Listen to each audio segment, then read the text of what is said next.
Heck, is that any better? Let's see how we're getting on YouTube. Jake. Hello, Jake.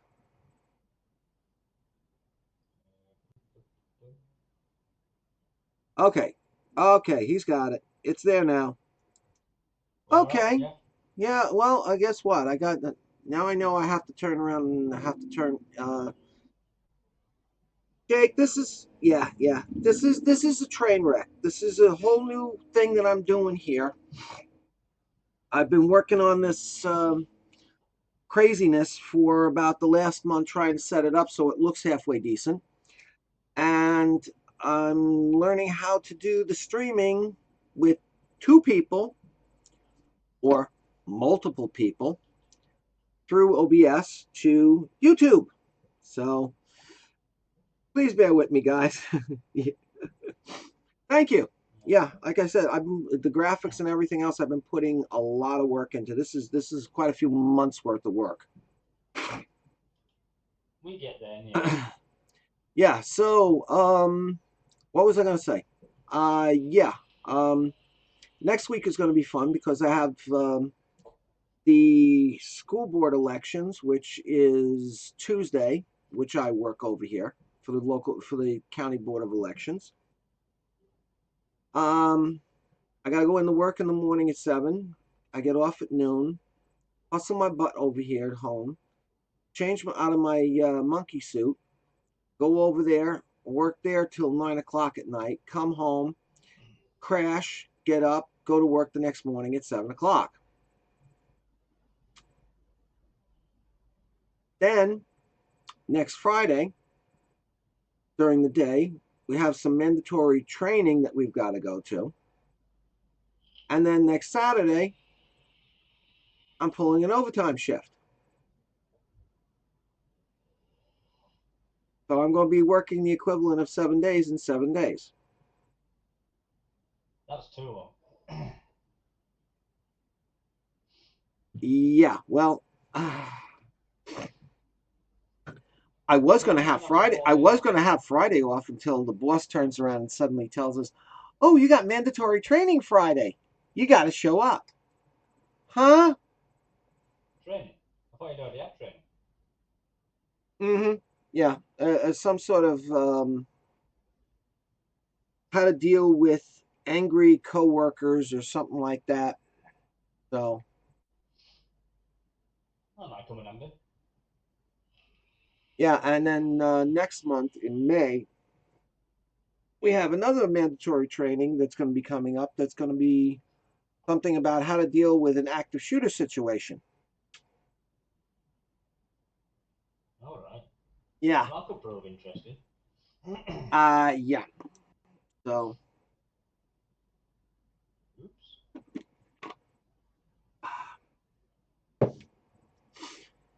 yeah. So, I'll go then. Yeah. Well, it's gonna be some good money coming in. Well, Um.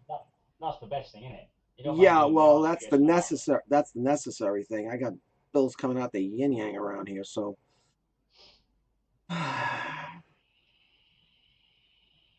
And I got backup bills that I have to take care of, so it's like, you know how that goes. Oh yeah. Yeah, unfortunately, bills need to be paid. Mm. That's the bad thing about it. On more vaping related matters, yesterday I pulled the trigger on a e-stick, um, on an, excuse me, an iStick, e-leaf iStick 100-watt TC, which they say should be here sometime, maybe Monday. Ooh, very Um, nice. yeah, so that'll be here. Um, I've been told by the company that the new tank that I'm expecting to come in should be coming in within the next, should be hitting the stateside distributor in the next 4 to 7 days. And then he's got to put it out into the mail and distribute it out to the individual reviewers. So that should be coming in the hopefully next week or so. Fingers crossed. Uh-huh. Well, it all Cool. depends. It all well. I know Benny, and we've had quite a long choke and puke sessions, if you want to call it that. Um, for in the last like 8 9 months. So I've gotten to know him pretty good, and he's a pretty reliable and honorable guy. So if he says something, I kind of have a tendency of believing what he's saying. And Bonnie over at Ceravape likewise has never told me any kind of an outright lie or anything like that, or even a close fib. So she's a very reliable and very honorable person. So when the two of them tell me something, I kind of believe it because, like I said, they've never done anything to screw me, and they've always been totally above board. So, hey, foes, how you doing? Another guy from the Friday night show, one of our viewers, foes. So, checking in. Uh, Well, yeah. it's So it's hopefully I all should. going on both sides, isn't it? Huh? It's all going both sides. I mean, I've got a few more reviews to kick out. Mm, Also, a review of everything I've done for the written reviews, and also this to review. aha. Yeah, the kangaroo squonker. Aye, and it's good. Oh, good. All right, it's locked voltage and wattage. You can't change it or not like that. Well, It's mechanical it's enough. it's an unregulated squonker. What do you want? You know.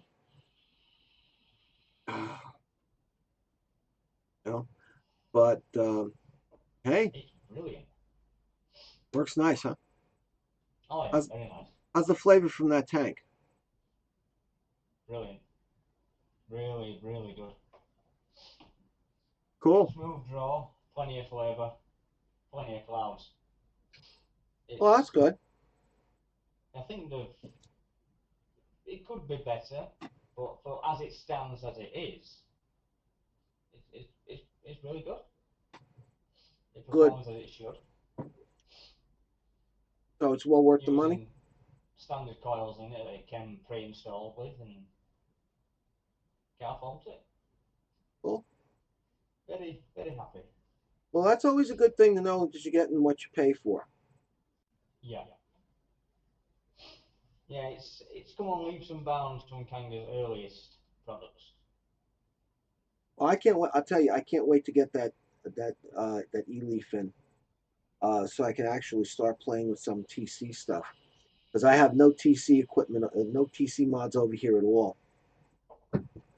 Um, I've got a few, not many.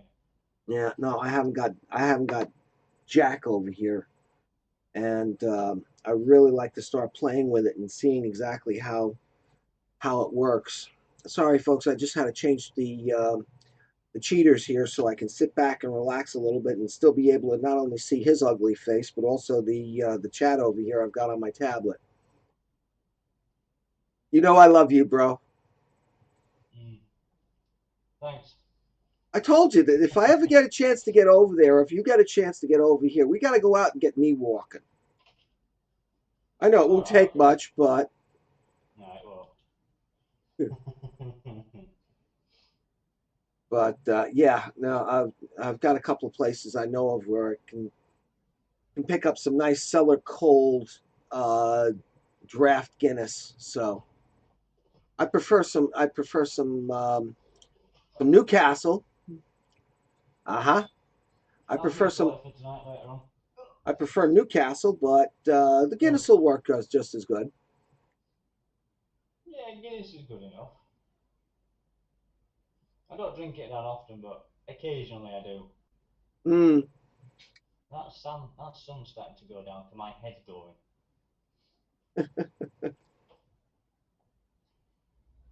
Yeah, that's how you can tell. Yeah, well, I know I got a bit of a shine over here myself. Oh, by the way, if you hear some really crazy traffic noises, it's a beautiful day over here. So I just have the window open. So if you start hearing a car alarm going off, or if you start hearing a loud motorcycle or something passing by, you'll understand why. Yeah, Uh, fair enough. so yeah.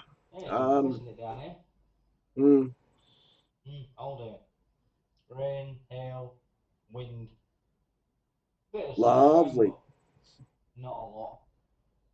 Well, there's a nice big storm they said that's out in the middle of the Atlantic that's kind of blocking everything. That's the reason Oh, why we're having a beautiful weekend, and uh, they say supposedly having a scheduled nice week at least up until Wednesday around here. So, no, make the most of it then. oh, you got that right. Open the windows Mm. and blow some of the cobwebs out. Yeah, yeah, definitely make the most of the good weather because if it's anything like over here, it doesn't last very long.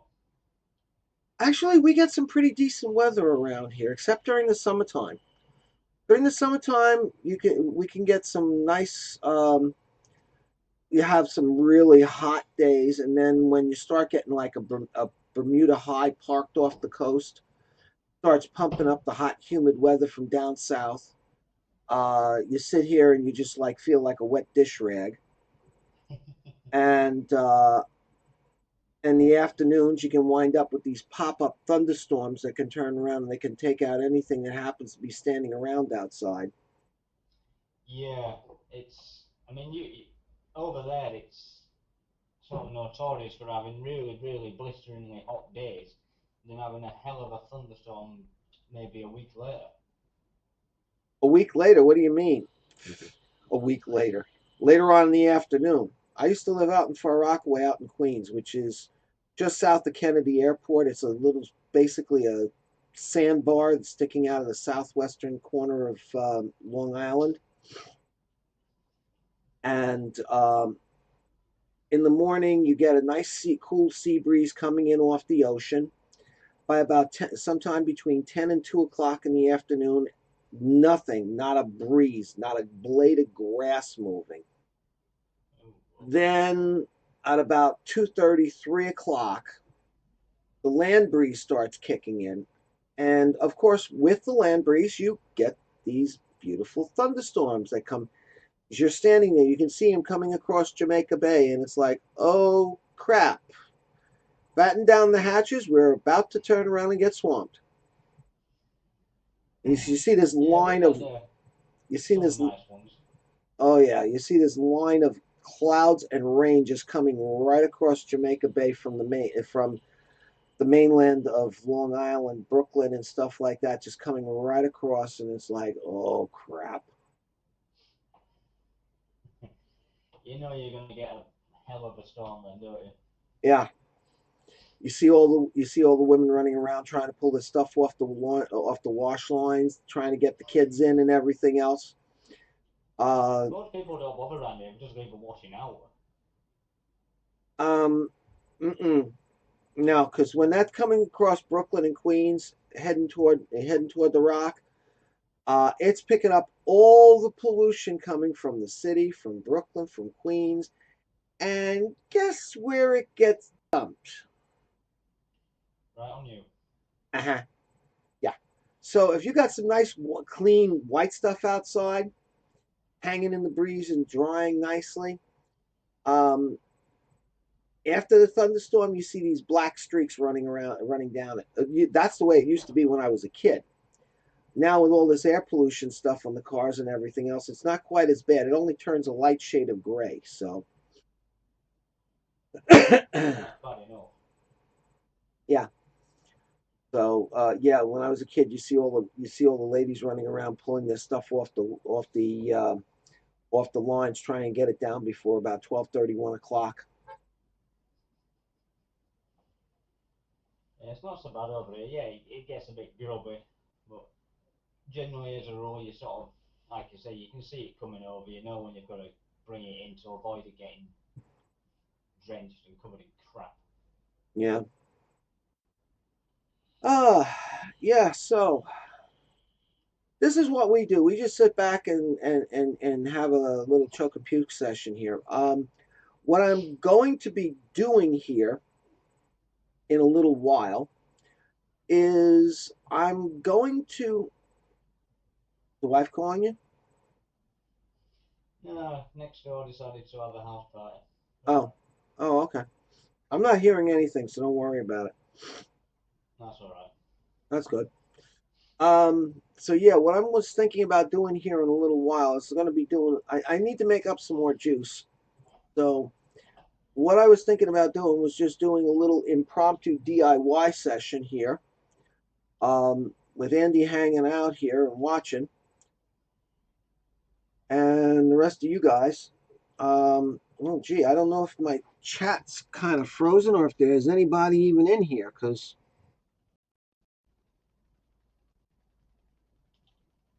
let me see.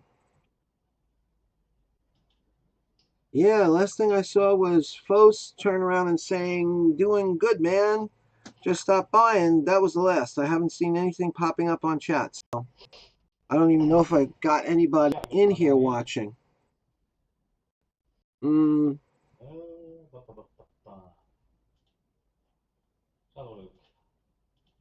hold on a second. Let's see. I got one person watching right now. Okay. Yeah, that's cool. So, yeah, like I said, what I plan on doing is at least doing a little bit of an impromptu DIY session and show how I make up some of my juices and stuff like that. Um, I'm going to have to do an order soon for some more flavors and stuff like that because I'm starting to run out of stuff. And yep, yeah, your chat's still good. So yeah, I see you typed in there. Hello. So chat has not died. That's good. So we're Uh, still going alright then. yeah. All right. So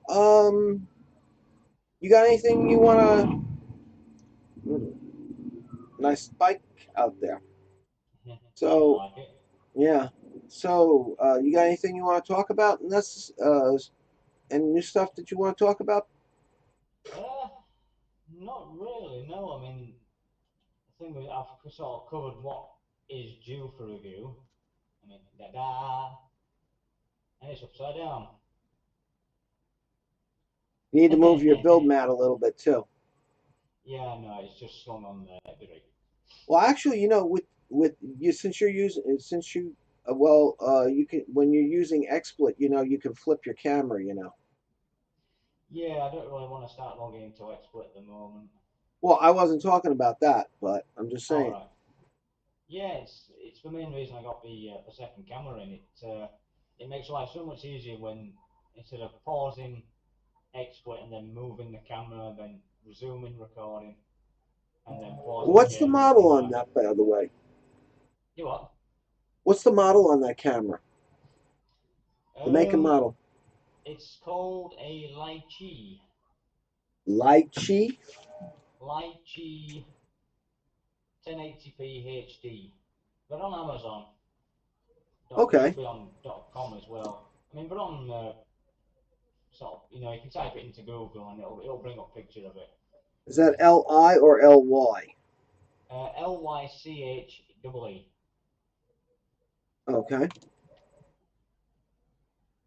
All right. I'll take a look at that because I got to pick up another cam myself for doing the build deck and stuff. And That's it. I mean, the picture quality is pretty good. I mean, at the moment it's getting dark in here, so you can't really see how good it is. that's actually pretty nice. Yeah, that's pretty nice looking camera there. Hmm. For less more than half the price of the top Logitech ones. Yeah. Well, I picked up this 920 that I'm using right now here. What was it for $50? But then Yeah, again, it that was was a a good one refurb. on Amazon for 47. So Yeah. not Well, including the I'll take a look postage. and see. See what this light sheet looks like. I mean, This it's does seem to good. have a nice video to it. It's really good quality. I mean, it's small, but it has got quite a lot of good features with it. It does what it needs to. I mean, it's had some brilliant reviews on Amazon for people who bought them, and they're putting it on par with top of the range Logitech ones Is that in using picture quality. Logitech drivers, or is that using its own Uh,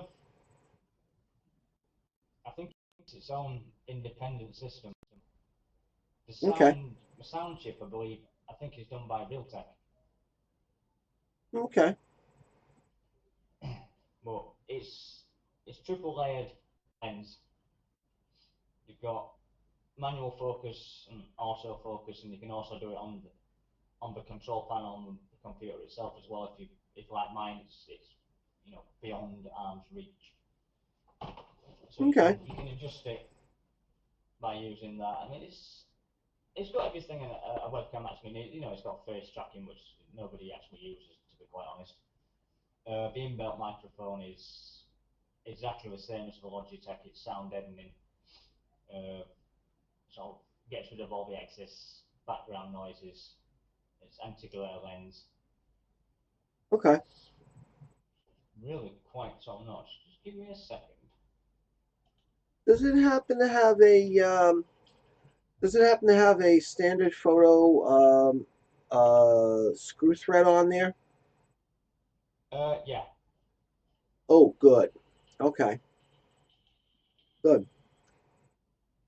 Because I want to be if I did pick that up to use for a build cam, I want to be able to mount it to the tripod. So yeah. It's got your standard clip on it, which is just one Phillips screw into the base, so you can just unscrew that, and it should fit to any tripod. okay, It is really good. for 20 quid, that's not bad. It's to say it's on par with the Logitech ones, which I must admit, I mean, hands down, the picture quality beats this one, hands down, Oh, absolutely. And it's starting to rain. Lovely. lovely, Yeah, brilliant. Just what you need. lovely English spring weather. That's the reason Oh why it's so yes. green over there. Yeah, yeah. Plenty of rain.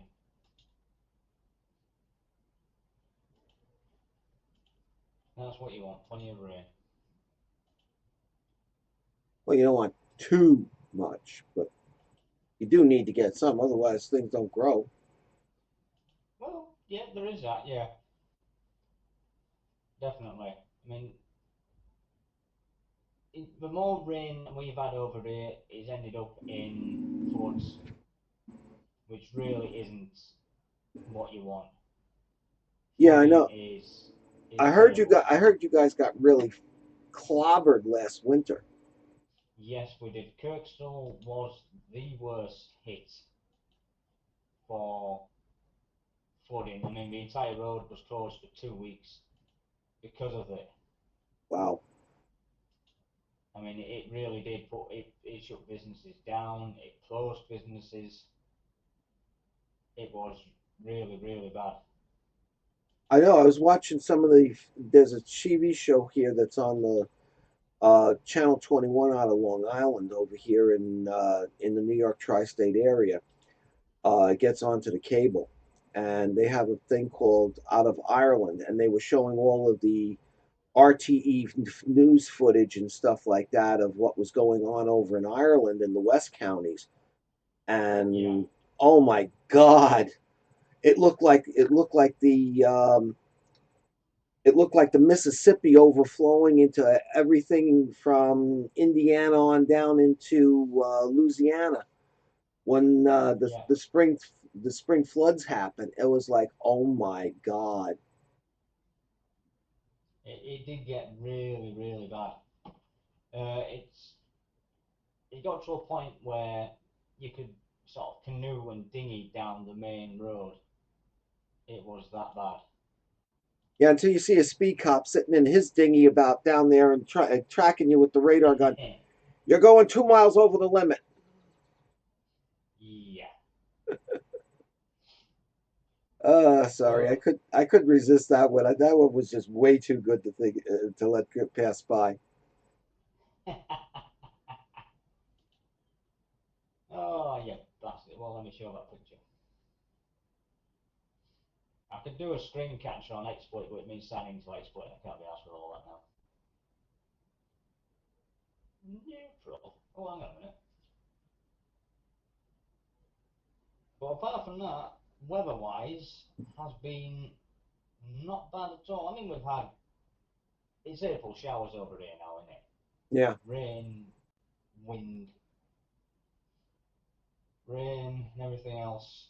It's not nice, but you just put up with it. You get up with it. You laugh it off. You just get on with Mm. it. It's not April like showers bring Lady Day flowers. yeah. That's the best thing about it. That's when summer starts to come, spring and summer. Hey Tommy, how you doing? Hey, Andy, Yo. Tommy Vapors, one of the guy I hang out with on Friday night, just checked in the Oh yeah. chat. Oh lovely. Hey there. You all right? Right. Oh, okay. Oh, that's interesting. Looks like a triangle.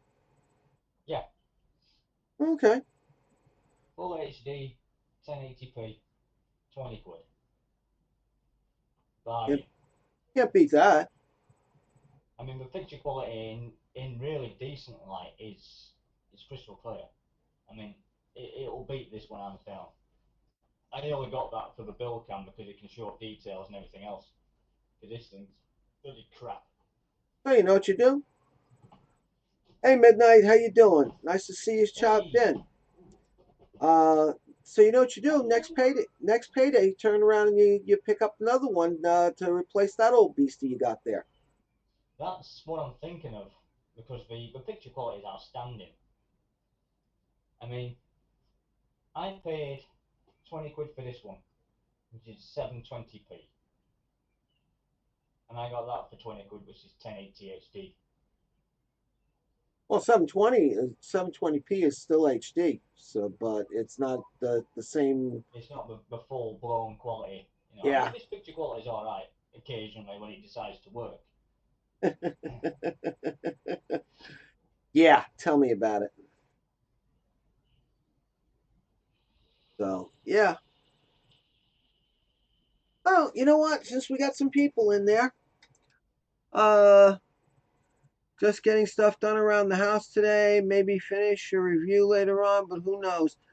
Hey, hey, midnight. That's where it is. You know, you turn around, you do what you got to do, and you see if you can try and get something squeezed in. That's it. So I've got a couple of days off myself, so I'll be pottering around for the next couple of days, finishing YouTube reviews, written reviews, housework, and stuff like that. All good yeah. on. Well, you know what I'm going to do now. Since we got a few people in here, I'm going to move this camera over. So everybody, be advised, you're going to need your Dramamine when I start moving this camera, since I'm not lucky enough to have two cameras set up right now. So do me a favor if you need to grab yourself a bucket. You don't want to go barfing onto your keyboard. It's not a good thing for the electronics. All right. So here we go. All right. And I'm going to try and keep this thing so that way you can't see all of the mess that I've got around here. Uh, yes, this is.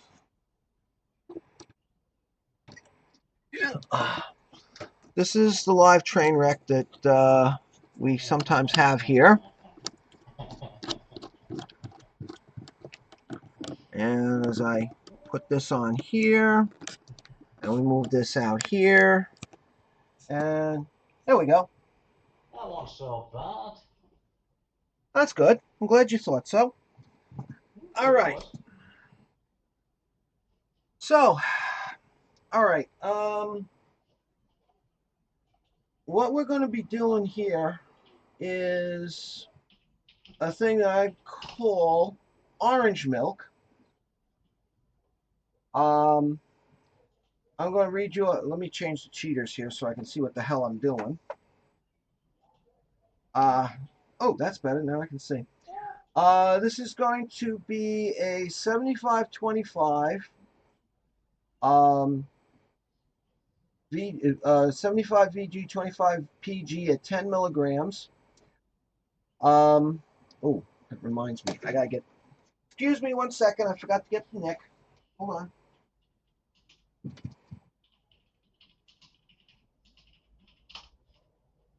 But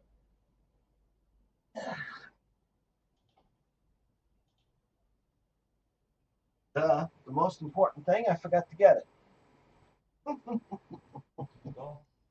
Yeah, so many little things to worry and to remember. Yeah, like I said, this is going to be 75 VG, 25 PG, 10 milligrams per milliliter, and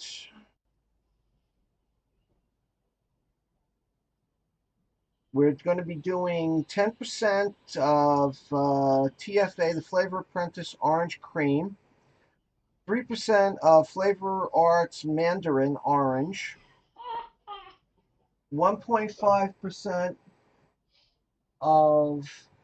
Hey, Milkman, what's up, mate? We're going to be doing Calm down, me 1.5% iron room.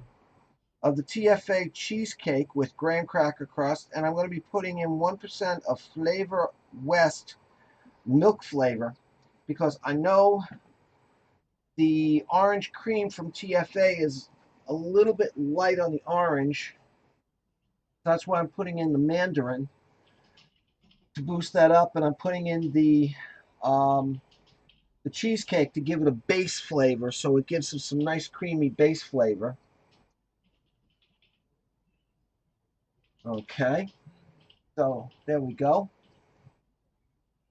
And the milk flavor is there just as the at 1%, just to turn around and make sure that it has that milky, creamy flavor to it. So, all right. So it looks like I've got a good capture here. Okay, this is what I'm going to be using. This is I bought this from myfreedomsmokes.com. It is 100% VG, 100 milligrams per milliliter of nicotine. Yes, I've had this now for almost a year, and as you can see, it's about, oh, well, I don't know if you can see it. It's about a quarter, it's actually about a third of the way up from the bottom. You're not So, going to be mixing Diet Coke with that by any chance, are you? no, no. Mm-mm. Anything over like 6%, if I go tasting it on my taste buds, I wind up with uncontrollable hiccups. Oh yeah, I had that. With So what I'm going to yeah. do is, what I'm going to be doing is I'm going to be mixing it in my magic bullet here, which is a little small size mixing. And this is the way I do it. So what we're going to do is I'm going to start mixing the flavors first. So we're going to need 10 milliliters of TFA's, the Flavor Apprentices Orange Cream. So let me get my wee syringe out here. Uh, this is a 10 milliliter Lauer Lock with nice big 4-inch long, 14 millimeter, no, 16 gauge needle on it. And we need 10 milliliters.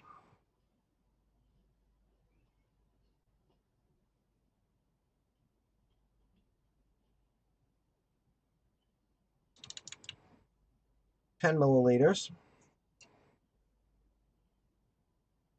You need to be careful where you put that. Yeah, exactly. Well, The reason why I make sure when I bought them, it had the nice flat tips on there, so it wouldn't hurt quite so much.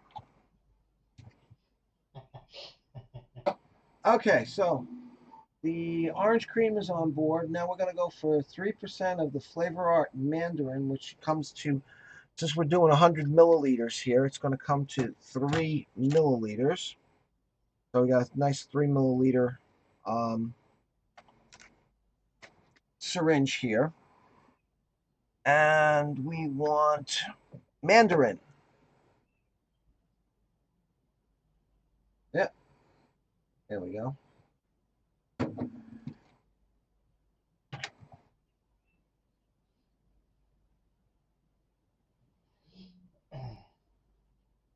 Yeah, and you'll see why I used Milkman. You'll see why I use the magic bullet in a few minutes when I start doing the mixing and stuff.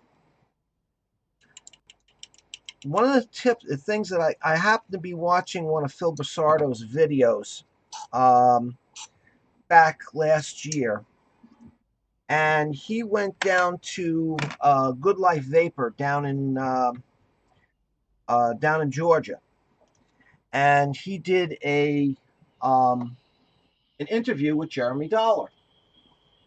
And if it's cops at the door, they will let themselves in. Yeah, exactly. So don't worry about it, Andy.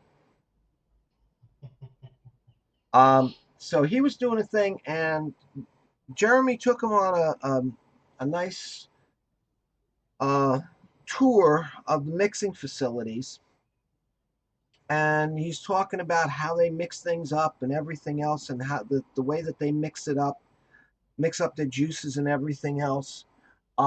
Basically does a pre-steep on it. And Alright. I'm listening to him and I'm going, okay. What's he doing? Putting it into an ultrasonic bath or something like that? No, it turns out that when he's showing the mixing station, I'm looking at the mixers and I'm going, I know that mixer. My wife's got one in the kitchen. I forget what the name of it is. It's a really heavy duty industrial size version of the home mixer, which is what we have here. But the thing is that these blades spin so fast that they actually produce friction in whatever it is that happens to be in the container, and you can actually wind up making um, hot, piping hot soup from just throwing in tomatoes and a little bit of cream and everything else in it. Vitamix, Alright. that's what it's called. It's called a Vitamix. Oh, yeah. And what I did was I looked at that and I'm going, So now I'm not mixing up 2 liters of juice at a time. And no, it's not the Ninja. The Ninja is the same thing as the Silver Bullet. It's a slightly newer version, Milkman. Um, but this thing, when I go and use it, it will turn around and it will also produce a lot of heat from whatever is in there. Oh yeah, it'll do Alright. milkshakes too. But you have to use it very, very short amount of time. But with the high VG, the high viscosity VG that we're putting in here, it just turns around and just produces enough heat in there to actually start the steeping process on the juice. And because this is mixing it at such high rate of speed, it incorporates a lot of air into it. So it also starts to degrade the nicotine a little bit. It starts oxidizing the nicotine, which is the major reason why when you get those juices, those commercial juices that are put out by those companies that the minute that they make the juice, it's immediately bottled and shipped off to the store, and within a day or two, you're getting it in your little paw and saying, "Ooh, I'm going to vape this," and it's not steeped enough, and you get that Yeah. bite on your tongue from the nicotine. Yeah, that really strong taste. Exactly. So by using the the mixer, you're incorporating the air into it. They use them in the big ice cream places, and it's to make smoothies and shake. Yep, exactly. That's the commercial version. The home version of the Vitamix, which my wife uh, went out and bought quite a few years ago, has the variable speed on it and everything else, and it's got the two ranges. It's a dynamite mixer. It really is. But using this, I can turn around. I can get the equivalent of about a week's worth of steeping. Um, would have never thought of using that. I will remember that. Yeah, yeah, exactly. I've been Good using this ever idea. since I had this, and it works great. The reason why I'm doing this today on this show is to show people what it looks like when I do it and when I first mix it.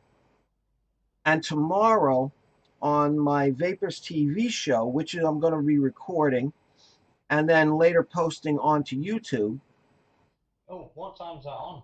1:45 Eastern, 1:45 to 2:45 Eastern. So that would be 1:45, 2, 3, 4, 5, 6, around 6:45 your time. In in the afternoon, yeah. Yes, Oh, 6, yeah, 18, lovely, yeah, 18:45 your time. yeah.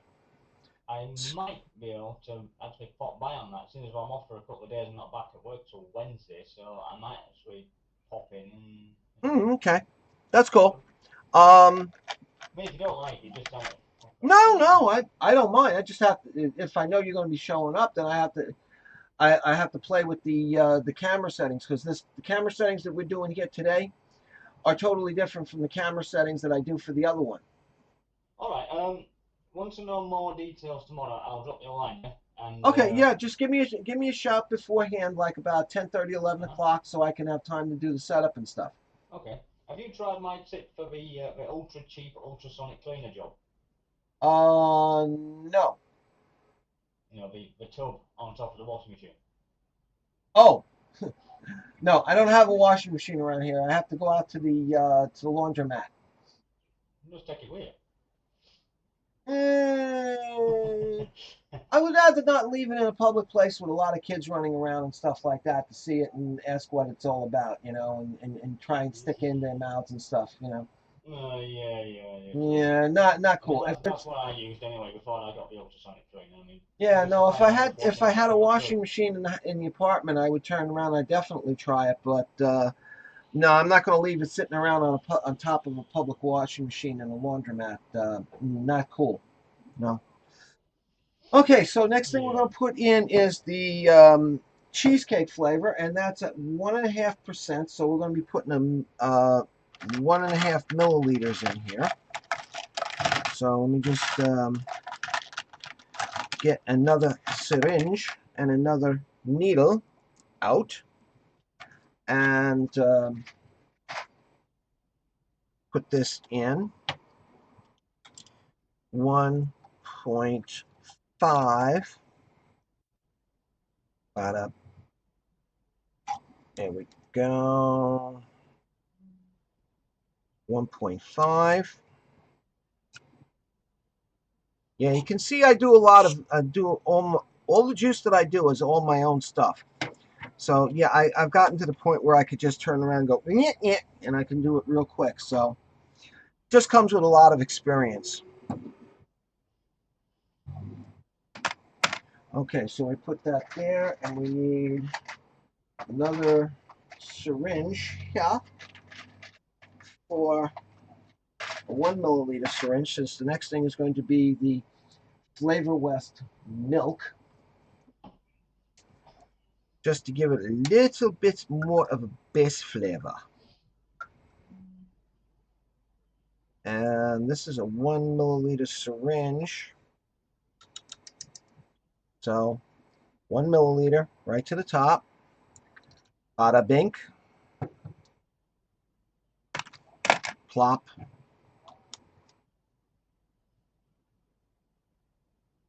Oh, that's starting to smell nice. Okay, so now what we're going to do is I need 10 milliliters of the base juice, which is the Nick. And so now the thing with the Nick here is that I could turn around and pick it up with this and really easy, but since it's getting down a little bit low, I'm going to put this is a 14 gauge greeny tip. It's not quite as long as the other one, so we're going to have to tip this over a little bit. Yeah, oh, the orange cream is nice. It is a nice, subtle orange cream. Um, I also have it picked up one from OSDIY Shop, her strawberries and milk. And Kimber's a good people. As soon as she gets the order in, she's got it out to you that day. She That's sends pretty quick. it. I'm sorry? That's really quick. Yeah. She gets, unless of course you happen to order it on a Friday night, and then she gets it out to you on that Monday. But I gotta put this down here a little bit. But Kimber's good people. She's got some really good flavors and stuff like that there that you can pick up. Um, and her prices are pretty good. You have to pay for the express mail, which of course she doesn't get. That goes all to the post office. I Oh, apologise if you can hear the kids in the background. oh well, I don't know about everybody else, but I can't hear diddly other than you. That's alright. No. So, okay, so we've got the Nick on board. Let me just clean my paws off from that. Now, um, yeah, normally if I was doing this as a regular review slash tutorial, I'd be wearing gloves and all that good stuff. But today I couldn't be bothered. And to tell you the truth, when most of the times when I'm turning around and when I'm mixing and stuff like that, I don't bother using it because the skin on my hands is leathery enough that even if it sits on my hands for a couple of hours, it's not going to do anything. I just have to remember not to go rubbing my eyes. Yeah, That will don't do that. hurt. That will hurt. Believe me. You'll be regretting that. Yeah, yeah. Tell me about it. It happened to me once before. Now this is pure 100% USP PG. I decanted off um, into these smaller bottles because it's just a pain in the you know what to turn around and deal with. Um, to just turn around and start using the large bottles that it comes in with. It comes in from the factory with. So, in this we want 9.5 mils. And since this 10 milliliter syringe only is in 2 milliliter increments, we'll make it 2.6. So it won't be exactly 75/25. It'll be more like 74.45 to whatever. It's close enough for government work. Or as James Tiberius would say, it's good enough for Federation work. Yeah, sorry. Okay, now, VG. By the way, I get my VG and my PG from Essential Depot. You can find them on the web at. Okay, Right? I can get this. Where? Yeah, huh? Where? EssentialDepot.com. I heard that bit. It's the other bit. Yeah. Oh, no, I was trying to get the lid off of this damn thing. Oh. It had stuck on into place. So I was like, yeah. All right, we want 65 milliliters VG. Now, yeah, this stuff is so hard to pull up in a syringe, even a 50 ml syringe. Hey, upper body workout for the day. 50 milliliters. Try doing that with even with the 14 gauge needle on here. Oh, yeah, right. Okay, so that's 50 on board, and we want another 15. So this is 2 milliliter increments. So we're going to make this 16. Bada bing.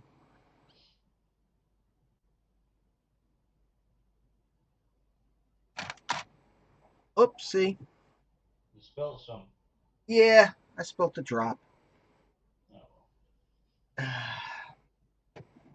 Oops. I'm a bad boy. What can I tell you? Oh, you should get a Now, little map there. um, up until recently, I have been putting this stuff in. Okay, ethyl maltol. It blends the flavor and it adds a little bit of sweetness. The only problem is this kills coils. Ah. It will gunk your coil up so fast it'll make your freaking head spin. So, not going in. Now, also TFA makes a thing that they call sweetener. This is actually this sweetener is actually an artificial sweetener. Um, Not good. I'm not using it anymore either. However, I will be using some of this. It's called Smooth. What it does is it mellows, it smooths out the flavor, helps to mellow it out a little bit. It's not really a flavor. And the amount that I'm going to put in here, I'm only going to put in like 10 drops of this. 1, 2, 3, 4, 5, 6, 7, 8, 9, 10 drops to 100 milliliters. So it's not really that much. Now, if I was doing something like oh, like a menthol or something like that, or um, something that I wanted like a menthol or a spearminty type of flavor, I would use that, Ulada. Ooh. Okay. Um, if you use too much of it, it is real bad stuff. But if you use, I would never turn around and use anything more than like 1 drop of Coolada to a maximum of 10 milliliters of finished juice product. All right. Anything more than 1 drop of Coolada to 10 milliliters, and all you can taste is Coolada. Yeah. Seriously. Okay, so we Nice got one. everything. We got everything on board. You can see here, maybe see here how grainy and runny and ribbony it is in there from the VG and the PG not mixing together. No matter how much you shake this, it is not, I repeat, not going to properly combine. So smooth smells like coconut to me. Um, how the hell would you know, Milk? Unless of course you happen to be hiding on the other side of my keelan here. Just kidding. Just kidding. Okay, so what we're gonna do is put it into the bullet. Okay, this is gonna be noisy.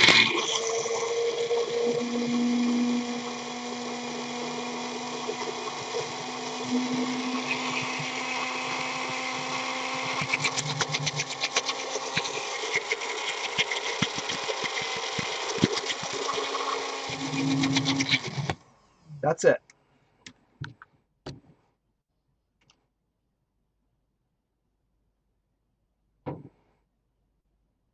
Kind of looks like a meringue sitting on top of a lemon meringue pie. Also has a similar consistency to it. Now, believe it or not, that little bit of mixing is all you need. I just want to get some of the stuff because you can see it gets onto everything.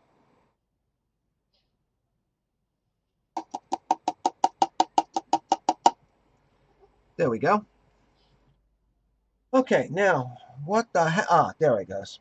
I was like, what the heck did I do with that bottle? You can see I come prepared here. Well, semi-prepared. Okay, 50 milliliter syringe. Two of these, 100 milliliter bottle.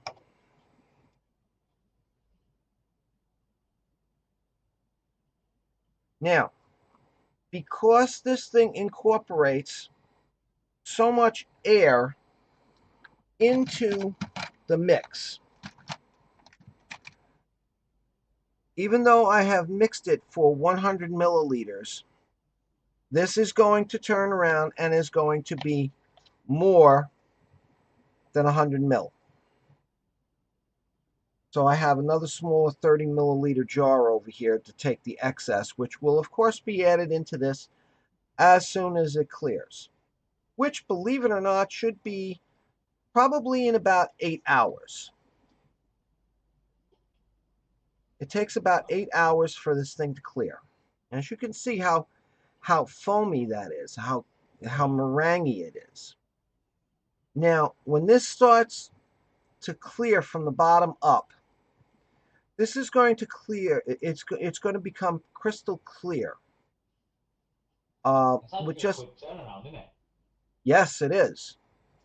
And by the time this gets to be full clear, no air in the mix at all. In other words, it's not foamy or anything like that.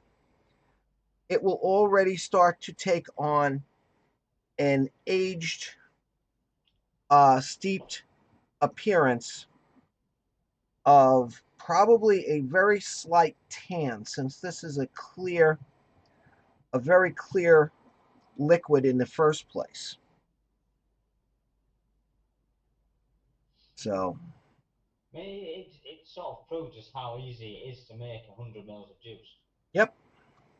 Well, that's one of the reasons why I wanted to turn around. I wanted to do this, just to show people how easy it is that they can make their own juice.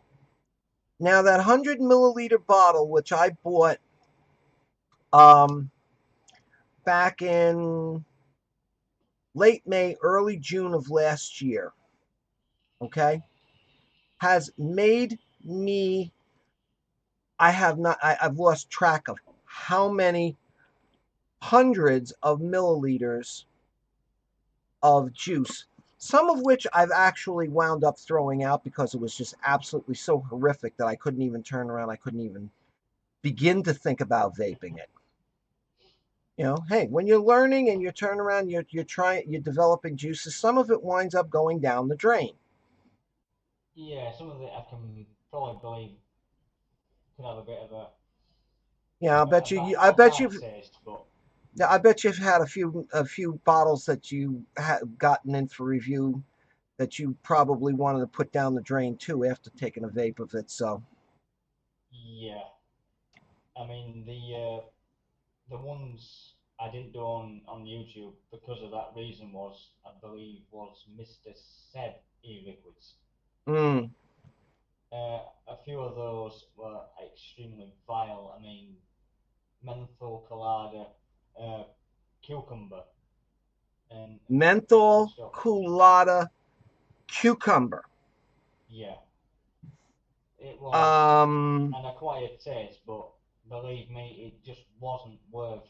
I mean, it was more PG than VG.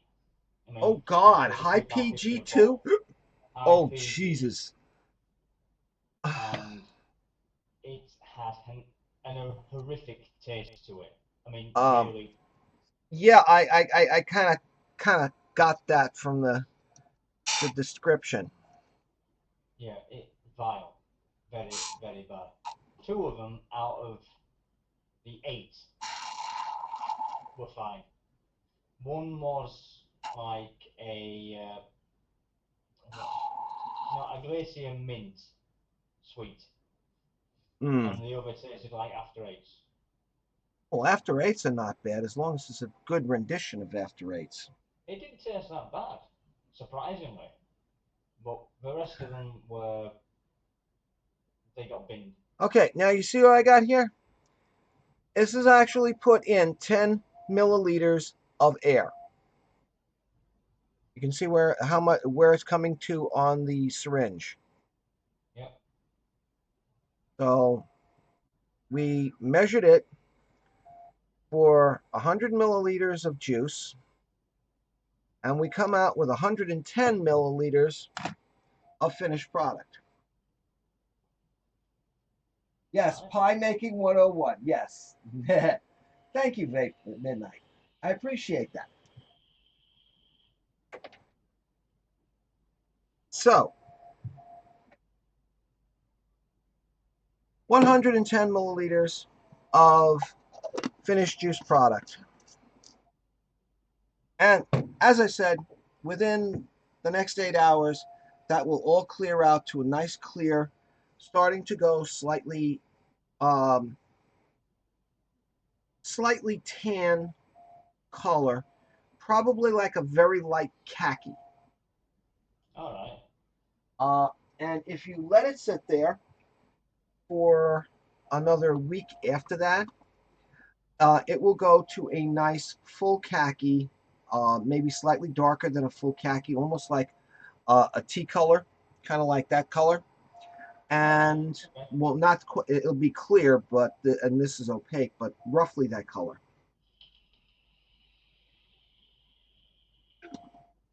And it'll be fully vapable. Actually, this stuff will be absolutely 100% vapable with very little flavor change by the time this clears. Brilliant. Yeah, I tell you, I have not made, except for um, one, I think it was 50 milliliters I made of cinnamon bun that was not vapable when this cleared. Okay. Yeah, it gets better as it sits. Yeah. Okay, the longer it sits, the better it gets. But it is 100% vapable. It will not rip your tongue out. It will not rip your throat out. It will actually be a nice, relatively mild juice. It'll be like kind of like picking up a juice from from B&M and letting it sit for 2 days, 3 days before you actually start vaping it. Okay. All Yeah, right. because most B&M's like house brand juices, very rarely do you get them where they actually have sat on the counter long enough or on the shelf long enough to actually steep and age. Um, Unless of course you happen to get the ones that are all the way at the back of the thing. Because as you know, most people who stock shelves are stupid and they don't turn around, they don't rotate their stock and move the old stuff forward. They just put the new Yeah. stuff in the front. So okay, man. Um, so yeah, if they reach into the back of the shelf and pull out the stuff at the back of the shelf, 90% of the times, now I'm not saying this is 100%, but 90% of the times, you'll find that you have the more aged stuff at the back. Yeah. So It's this stuff generally the here, case. yeah, this stuff here will probably be the equivalent to being midway on the shelf. Okay, which means it'll Right. be more than eminently vapable, and all within 8 hours. Like I said, by the time this thing clears, it'll be ready to vape. Brilliant. So, okay, that's pretty much it. Everybody, hold on to your cookies. We're going to be moving again. Just bear with me. I'm going to turn the light on. I think.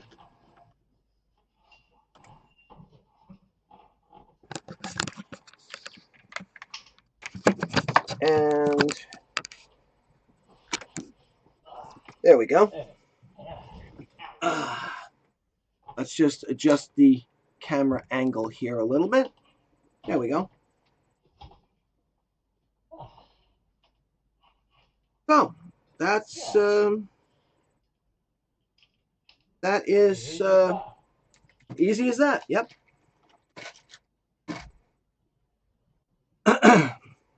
As you can see, if you look really closely at it, you'll see it's already starting to the aeration is already starting to defoam.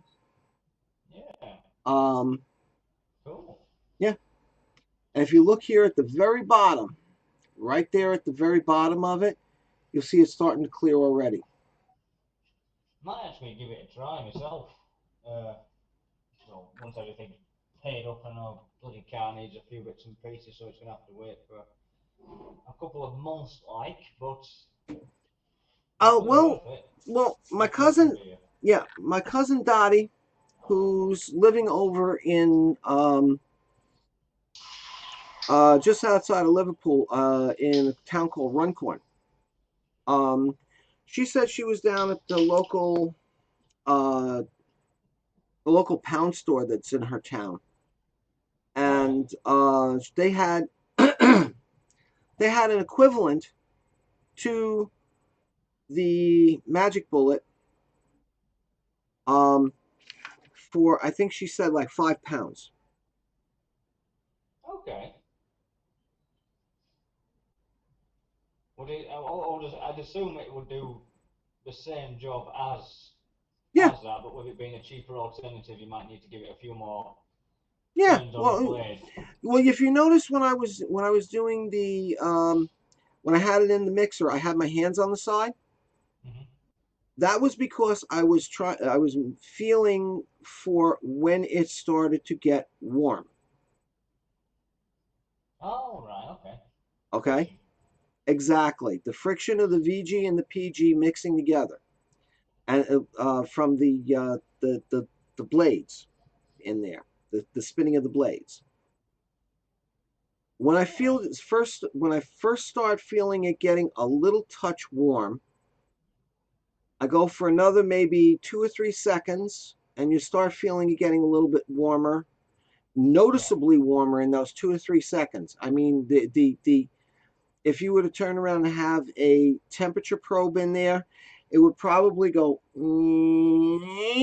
like this, okay, on on a graph chart.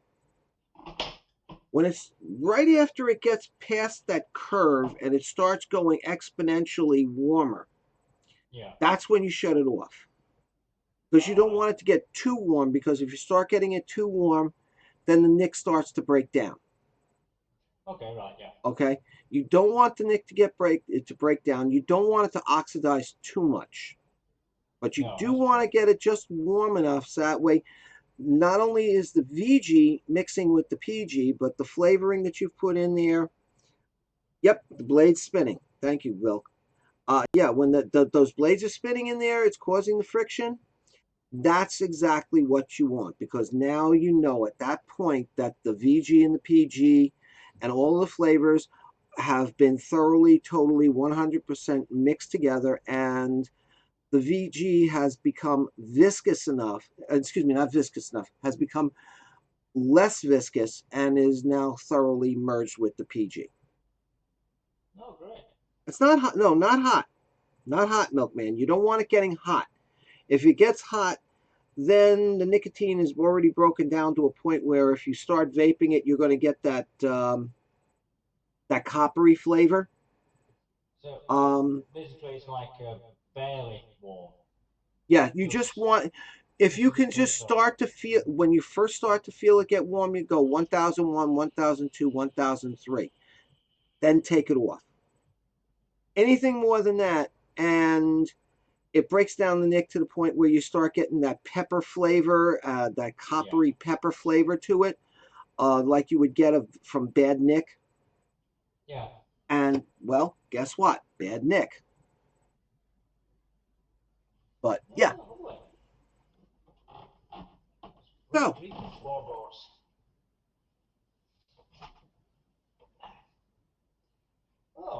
it's certainly worth a go. I mean, from seeing that anyway, it seems fairly straightforward enough to do. Oh, it is. Um, So, this here, this 30 ml bottle of flavor, when I bought it, was like $5.20.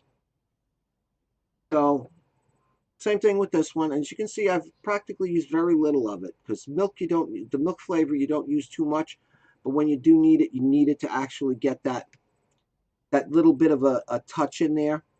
yeah. So this is something. This is one of those flavors that you use very little of it, and it lasts for a long time. This was about $5.20, also $5.50. Well, it's So cost effective, isn't it? yeah, so you're talking 3 bottles of flavor here. You're talking roughly $15.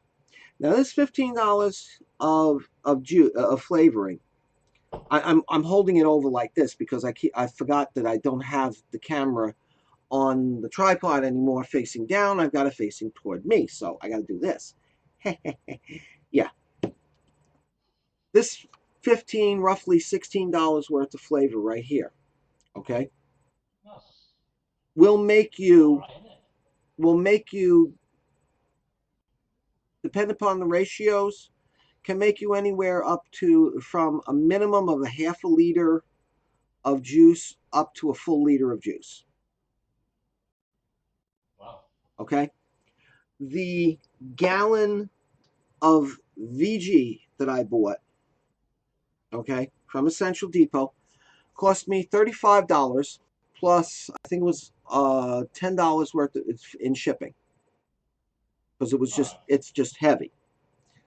Yeah. Um, the Nick cost me $65 for a liter, but because it's 100 milligrams per milliliter and it's 1,000 milliliters, okay, we're talking, what did I use? 6 milliliters here Yeah. to make that 100 ml bottle of juice. So you do the figures yourself. $65. That's 65 decimal 10 100. So that's 65 cents for a 10 milliliters of Nick. 32 cents for 5. So it cost me roughly about, figure 40 cents for the Nick. All right. Okay. The PG, that's even cheaper than the VG. Is it? So yeah, oh yeah. So for this 100 milliliter bottle here, my cost for this is roughly $2.50 to $3, give or take a little bit. Okay. Now, if I was in the juice business, I could sell this 100 mil for what? A low of $20 to Yeah. up to $65, depending upon if I want to call it premium and slap a Okay. fancy label on it. Oh, all right. Now you can see the profit margin on this stuff. That's why you can get a Definitely. guy Yeah. who turns around and starts himself a juice business in January, and by August he's driving around in a Maserati. Okay, Yeah, it's definitely worth giving it a go. I will definitely try it. I mean, it's more cost effective than going out and buying it. and the beautiful part of it is you can make the flavors yourself, and you can change your flavors at the drop of a hat. You don't have to wait till the store is open in the morning to go down there, spend an hour or so down at the local B&M trying out a couple of different juices to see if there's something there that you happen to like or that happens to, you know, tickle your fancy at that particular minute. Yeah. Okay, you can turn around, and if like you have, we'll say, like the orange cream I have here, and you suddenly get this irresistible urge for a strawberry and a strawberry kiwi cheesecake, we'll say. Okay. Yeah. You walk inside, strawberry kiwi cheesecake. In 10 minutes, it's done. You let it sit there. In about 8 hours, it's cleared. Drip, drip, drip, drip, drip. Or as Grim would go, bleh, bleh, and you're done. You know, if you want to make up a couple of like 4 or 5 different flavors that you happen to have a particular fancy for, you can make them up ahead of time and put them up on your shelf to steep out. And when you decide that you truck that noise MVP, that's what I love about mixing and not dealing with shops. Yeah, exactly. You can turn around, you can do your own stuff, and you can make the flavors that you want. So if you happen to like a celery flavored melon juice with a little bit of spearmint in it, you can make that. Or It's if getting me you like a thinking now. mashed potato flavor, you can make Oh that too. God. I'm just saying. You know, you can let your taste buds go wherever the hell you want to let them go. Yeah, it's something to consider. I mean, it's in the long run, it's going to be more beneficial. Definitely more beneficial to make your own than it is to go out and buy it. Now, I just one have of to the make sure I get everything in before sort of round about this time next year mhm. when the you know what decides to kick in. I I work at a B&M in Stillworth, buy juice at the shop, and that's with a discount. Prices are stupid on juice. Yeah, yeah. Still won't buy Yeah, juice at the shop. The profit certain margins. brands can be expensive. Yeah, the profit Very margin on expensive. juice is absolutely fantastic. Oh yeah, I mean I've seen juices go for 17, 18, £20 a bottle for 30 mils. Mm, I mean, if you're going through 10 mils a day, mm. It's that's a almost as lot. expensive as smoking. Yeah. That's a lot to throw out in one go. You know, Yeah. I Well, mean, that's one of the things that when I first started vaping, I was looking at what really first attracted me to vaping was looking for a less taxed, cheaper form of nicotine delivery. yeah, Okay, I wasn't looking to quit. I really wasn't. I enjoyed smoking. Um, it drove my wife nuts. She was like absolutely. I was a little bit bummed because I had tried quitting in the past. I really had. Um, $22 for 30 mil was okay when it was 30 mils every 2 weeks. Now that I vape 40 to 60 mils a day, $22 is ridiculous. It sure as hell is midnight. Yeah, you wind up going broke, especially if you happen to have one of those juice hogs that they call a sub-ohm tank on there that turns oh yeah. around and is basically a juiceaholic. Okay, if you're vaping on a juiceaholic, then you might as well. Well, you, you know where I'm going with that. So, It um, does work. It can be expensive depending on what you buy. I mean, to be quite honest, I mean, I buy oh, mine you drip. from a Okay. guy.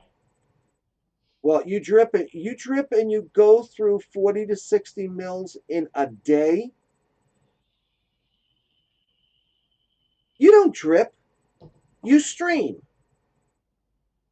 To go through 40 to 60 mils in one day on a dripper. What did you do? That's a Turn lot. around and what did you do? Drill a hole in the top of the dripper and just put the bottle on the top so you could just go squish into the dripper? Jeez, bro. That's a hell of a lot of juice to be going through on a dripper. I mean, like I say, I get mine from a guy that mixes his own, but I also keep one of his spare just in case. Strain. That's great. Okay, I hear you. I hear you, Midnight. Yeah, you sure do kill some juice. I thought I was bad. I go through when I'm sitting around here and I've got things on my mind, I can turn around, I can go through easily 20 mils in a day. Wow. But that's with a tank. And I'm sitting here and I've got stuff going on in the back of my mind. I might be doing something up here in the front of my head, working on the computer or something like that. But I've got the other stuff working back here and churning and everything else. And yeah, so But at the same time, you'd rather be vaping on 20 mils of juice than going through 46. yeah, exactly. So, Definitely. I mean, I get 100 mil for about 20 quid, and that'll last me quite a while. But if all goes fucking pear shaped, I always keep one of these spare, just in case. mm-hmm. This is backup. This is mouth salon e-liquid I use. And that 100 mil there probably cost them about £3 to make. Yeah, probably. Be about that. That probably cost them about £3 to make. Maybe even a little less than that. Because it cost me my cost. I have killed my DNA 200 rouleau in like 5 hours before it if that tells you anything. You How did killed you kill DNA 200? a DNA rouleau 200 in 5 hours. Wow, man, that's eh. Hey!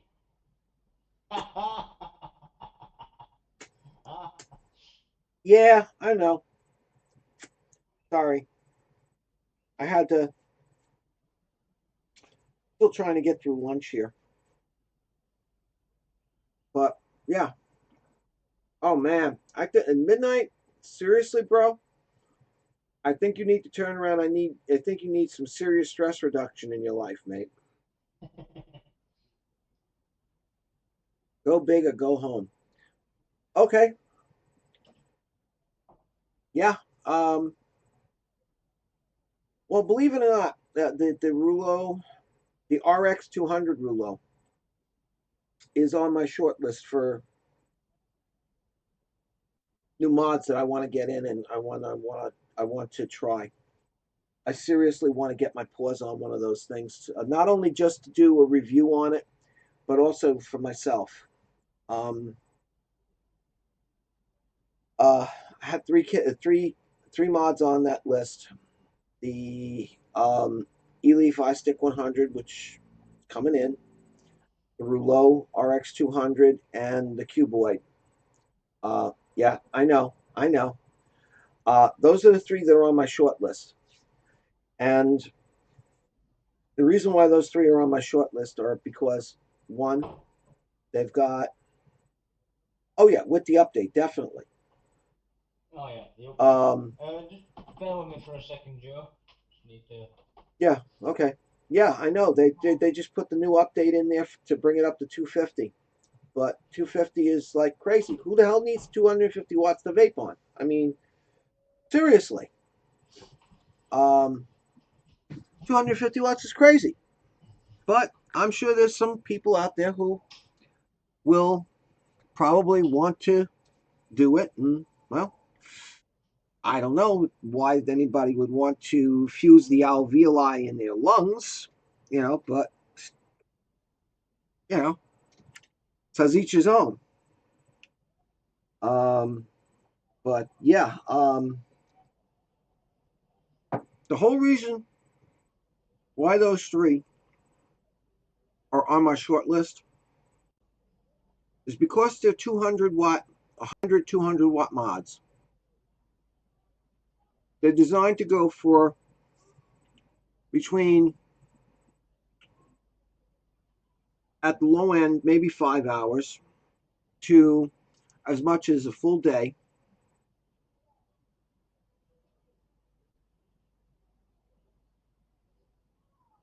Yeah, that's crazy. You need to have a crazy big coil in order to do it, and it's just like, I'm sorry, that's just so far over the top. It's not even funny. Somebody was saying the other day that there's some company in China, over in China, that's just starting to market a, hold on to your seats, folks, 400-watt mod. Now, I have not seen this myself personally, so I cannot vouch for the veracity of this statement. Um, but that's what I've been told by a reputable informant. They're just, from what I understand, they're just starting to. Um,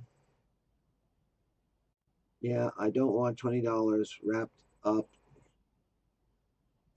Yeah, exactly. Um, like I said, I can't vouch for the veracity of the statement, but I can vouch for the person, but I don't can't vouch for whether or not this device actually exists. So Yeah, sorry about that's okay. I was just saying that somebody I know, um, I'm not going to mention who it is, but the person is rather knowledgeable and is a person whose veracity I normally can vouch for. Has said that they have heard from some of their uh, reputable sources that there is a small company over in China who is now starting to market a 400-watt mod. why. That's what I said. Who's gonna vape at 400 watts? All I know is that when I heard that the RX 200 low had just got the update to 250, I said, "Who's going to vape at 250?" 250 is, in my opinion, is That's high crazy. enough if too high. Yeah, But that's 400, crazy high. I if anyone mean, vapes at 400, you're gonna do yourself some serious damage.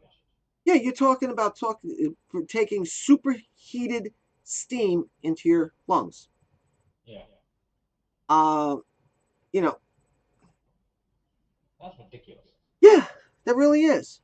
Because what you're taking 250 watts of steam into your lungs. That, um, yeah, I see him midnight. Um, he I just only turned. vape at 70. I don't even go up to 70. I That's the highest I'd go. here, Comfortably, it's here, about take 50. a look. What does that say? Oh, 20 watts. Yeah, I mean the highest I've ever taken a mod seriously, and was when I was doing um a stress test on this initially, and I was doing a stress test on a tank. I took it up to a big whopping 35 watts, 35, 38 watts, somewhere around there. Okay, and at that point, I was starting to get dry hits from it. Okay, so it was like, Yeah.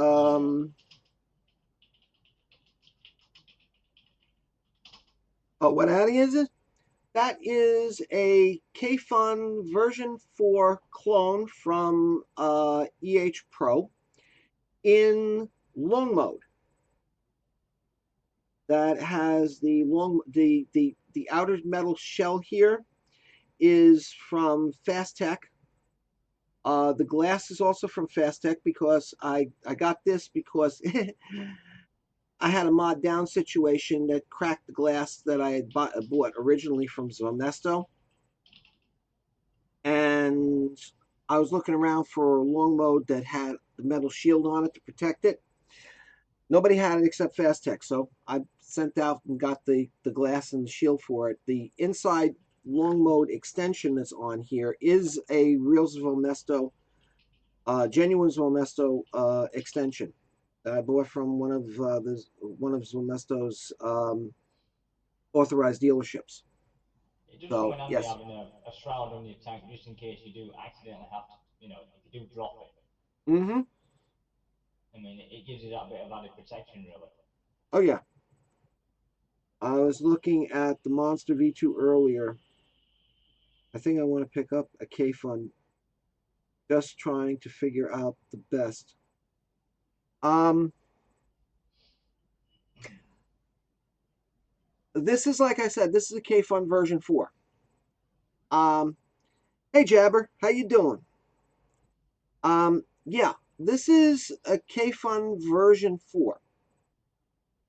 Um, it is still one of the best flavor addies out there that I've tried. And I've also heard that from God knows how many people who have tried God knows how many other stuff. I think as far as drippers are concerned as well, I think the best flavour ones I have tried has to be the Sapor, the Waterfall Sapor, and Well, the I'm not a big dripper person, so I really couldn't comment on drippers. The as only a drip rule I drip indoors when the mood takes me. This is the only dripper that I have. It's a tobacco clone of the Tugboat RTA version 1. Oh yeah, I've got a few drippers Excuse me, behind me, but RDA version 1. I do Um, use mainly tanks if I'm out and about. yeah. You know, if I'm going out for long periods I'm to drip. lazy. I'm not only cheap, I'm lazy, okay? I freely admit it. I'm lazy. I want to fill this tank up, let it sit there, and when I'm ready to do it, I can just vape off of it. Velocity Mini for flavor or my Kennedy. Kennedy's a nice dripper. Uh, Velocity deck, definitely. I am Yeah, so glad that they're putting the velocity deck into a lot of the RTAs. yeah, it's Um, easier. good, Joe, just popping in.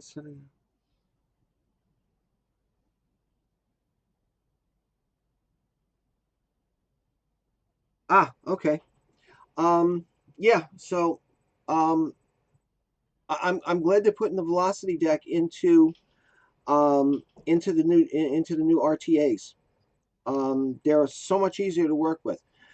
Oh yeah. But Midnight, if you want to get yourself a K Fun, let me make you a suggestion. Pick yourself up a, hey Dan, how you doing? Um, Pick yourself up a clone of the K Fun version 4. Um, they work exactly the same as the actual Zomesto. They're a lot cheaper, and you won't have so much money invested if you don't like it. Okay? Yeah. Um, that's first off. Secondly, there's another reason. Uh, you also don't want to put a lot of money into a version 4 because I have a very funny feeling that Zomesto is going to be coming out with a new updated version of this, either within the next 6 months or at the very most by next year. Okay, All right. and I don't have any clue of how much they were going for, but when the Zomesto version of the K4 came out, it was $180. Wow. Yeah. Now, when they turned around and they came out with the mini version 3, they brought it out for just 1 penny under $100. Okay, 99.99. Ouch. If they come out with another one, you don't want to have spent 150, 120, 150, 160 bucks on a genuine K Fun, even though they do keep their value. Um, when the new tank comes out, it's going to be hard to sell the older tank, the version of the tank. And Yeah. if you only spent 35 bucks for a clone, it doesn't hurt so much. And besides, like I said, the clones work exactly the same as the original Zomesto. Plus, you could also use parts from Zomesto to fix this because it's a one-for-one clone physically. Okay? So you know you're always going to be able to find the parts for it. That's it. Um, Definitely. and when you turn around and when the news Vomesto comes out, you will have put away enough money to be able to get that original of the brand new tank. Because I got a funny feeling they're not going to be the next full RTA that comes out, the full size 22 mil version, is not going to be as expensive as this baby was. Okay? So this way, you can turn around and be able to get a brand new original version. It won't cost you so much money out of pocket because you will have been putting some money away. Yeah. Excuse me, every payday. You'll get the beauty of having the the the the exact type of tank that you want, um, and you'll be enjoying the vape off of it. It's really a win-win situation. And like I said, I have a very funny feeling Zomesto's at at the very earliest within the next 6 months, and probably within 8 to 10 months, 12 months max, will be coming out with a new version of the full 22 mil RTA. So, you know, that's just this child's feeling, just from some of the things I've been seeing and hearing. I get that kind of feeling, you know how the spider, when he sits on the web, he got his feelers out across like 4 or 5 different strands, and you get these little jingles that you almost can't feel, but you know you're there. You can feel them, but you can't prove it because unless you've got instrumentation hooked up to the web. So that's kind of stuff that I'm picking up. A little piece here, information, a little piece there, a little bit here, a little bit there. A misspoken word um, in a review from this guy, a misspoken word or an accidentally alluded to word from that guy, and guess what? You start putting the information together, and you start getting a clearer picture. And that's what I believe is going to happen. The, So, also, the best thing about actually getting a clone as well is if you don't like it, you've not forked out a shed load of money. yeah, if you look, even used a genuine Slomesto Kfon version 4 is going, unless it's been beat to living crap and needs all new O-rings, all new seals, the whole 9 yards, is still going to run you at least $120. Okay? If it's been beat to hell, you might be able to pick it up for 80 or $90. Okay? When you can Yeah, buy a brand new clone of the K-Fun version 4 for $35, and if you look around for them, you can actually probably still find them out there for about 20 to 25 bucks. that's it. Okay? I mean, it's not just tanks or drippers that sort of get cloned. I mean, I have a a tugboat, the mechanical mod, which is a clone with a velocity deck on it, Mm-hmm. from the company that supplies me for reviews. And actually, if you don't mind, I'll just show you the quality of this. Yeah, no, go ahead. I'll see if this camera will allow me to swap with the light. Yeah, exactly, Jabber. 20 to 25 bucks for the clone. And if you get a good one like this EH Pro that I have here, it's an exact one for one that you can turn around and you can buy the part. You can buy spare parts from Zomesto and put them in here. You know. Right. Too dark for that, so we'll use this is a tugboat V2. Mm-hmm. Oh, pretty. That's pretty. The copper on the inside is top grade polish. Nice copper. Same as the in the battery ring as well, Mm-hmm. and on the underside. Mm-hmm. I mean, to look at, you wouldn't think this were a clone Mm-hmm. to the untrained eye, but it does have. What's it on it now? Instead of a fiddly three-post design, Mm. but fitting two coils on three posts can be an absolute nightmare. Yeah. Hold on a second, Andy. Midnight, excellent. $15.95 on eBay for a 1-to-1 of the K-Fun version 4. Excellent deal. Excellent deal. I did a hold on one second, Andy. I did a couple of videos on the K-Fun version 4 and how I wick it. I also did a vertical did a tutorial on how to do a vertical coil on that, which absolutely works fucking fantastic. So if you want to try that, it's a bit of a pain in the ass to do, but it does work great. So if you want to turn around, if you want to take a look at the videos on my channel, I've got them up there. They're up there. So just wanted to say that. Andy, yes, sorry. I'm sorry. On the subject of clones as well, which I purchased, it's the Royal Hunter, the full size dripper. It's a bit rubby, but Yeah, I know. You showed me that. That is very pretty. That I is mean, absolutely, it's if you gorgeous. really, really look at it, you can tell it's a clone.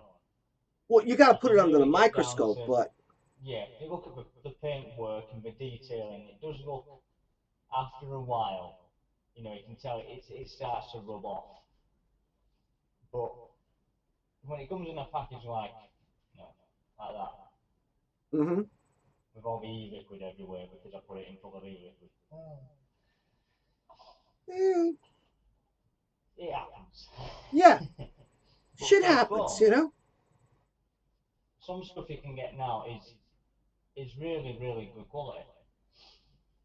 I mean, the company that is supplying me for stuff for reviews, I mean, that's from his own brand, is that tugboat. It's basically just taken the V2, redesigned it. I mean, there's a lot more colour choice with it now. Yeah, And it is really top grade. I mean, I've used it a few times, and it works better than the original mm-hmm. because you've got that twin copper contact. Yeah. Look, It's the quality on these clones is not what it was 2-3 years ago. Okay. Take care, Milkman. Have a nice one, guy. take it easy, Take Mike. it easy. Um, the quality on the clones today is absolutely.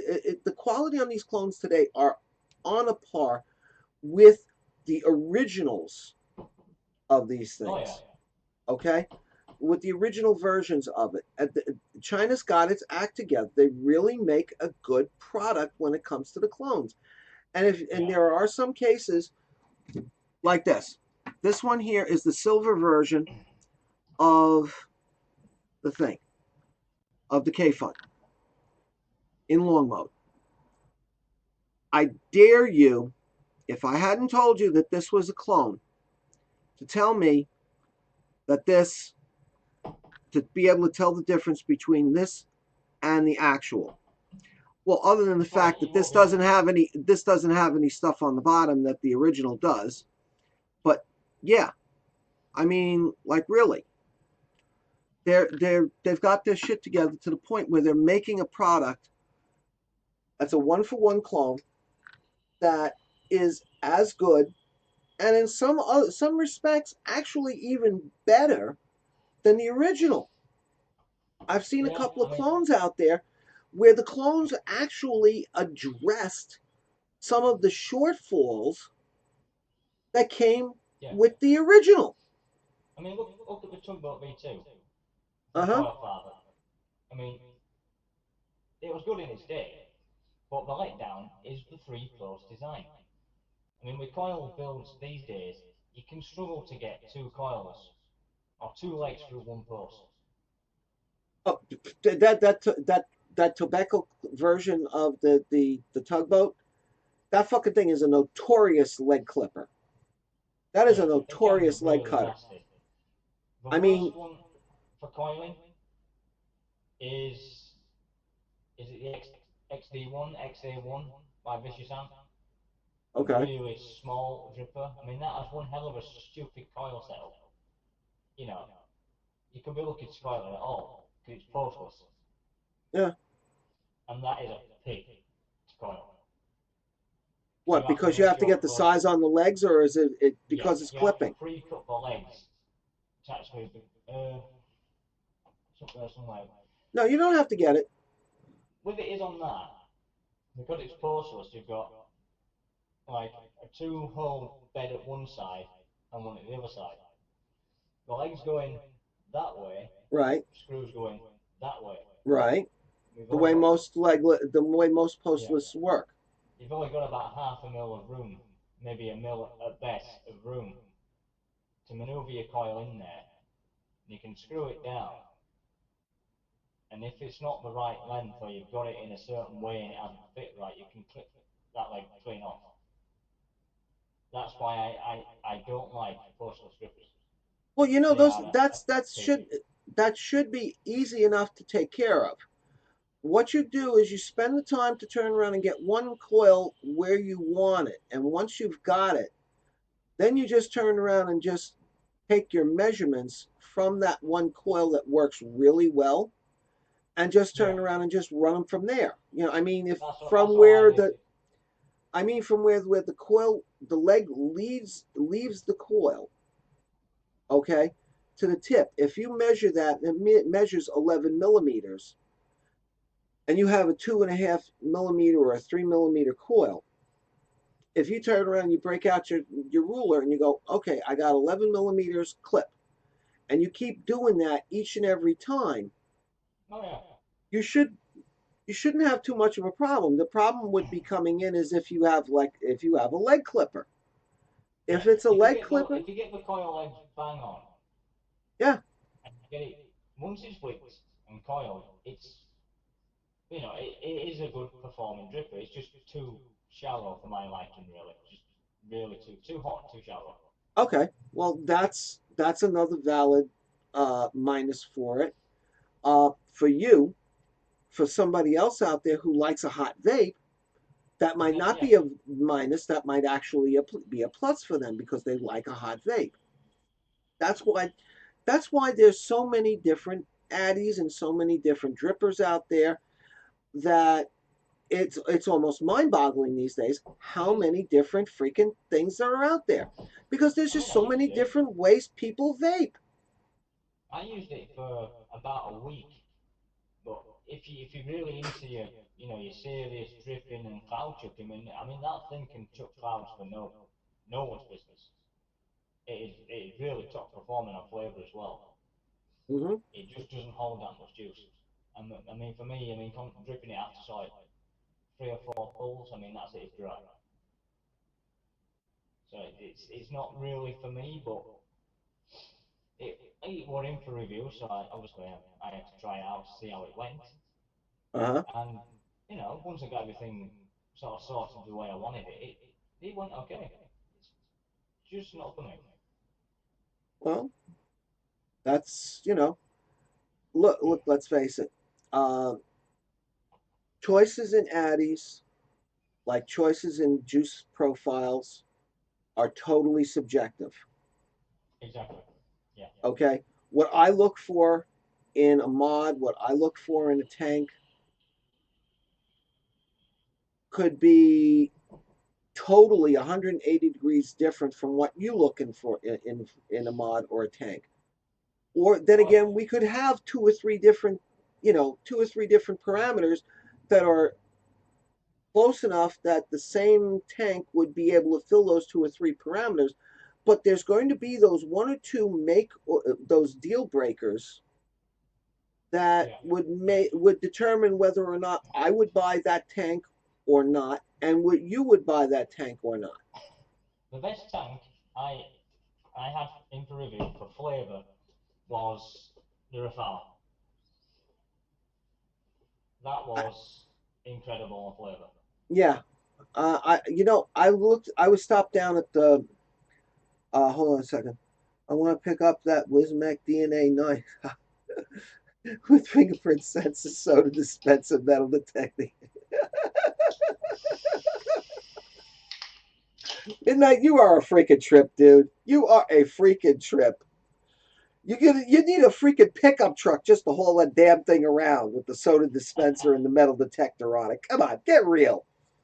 That's going to pull your pants down every time you try to strap it on. But yeah, well, not to mention the 9,000. You know what kind of a battery pack you need? You need a car battery. Have you yet to see a solar powered one yet? Well, that would be good for the daytime, but can you imagine what would happen if the sun starts going down? I can't fire my Yachty.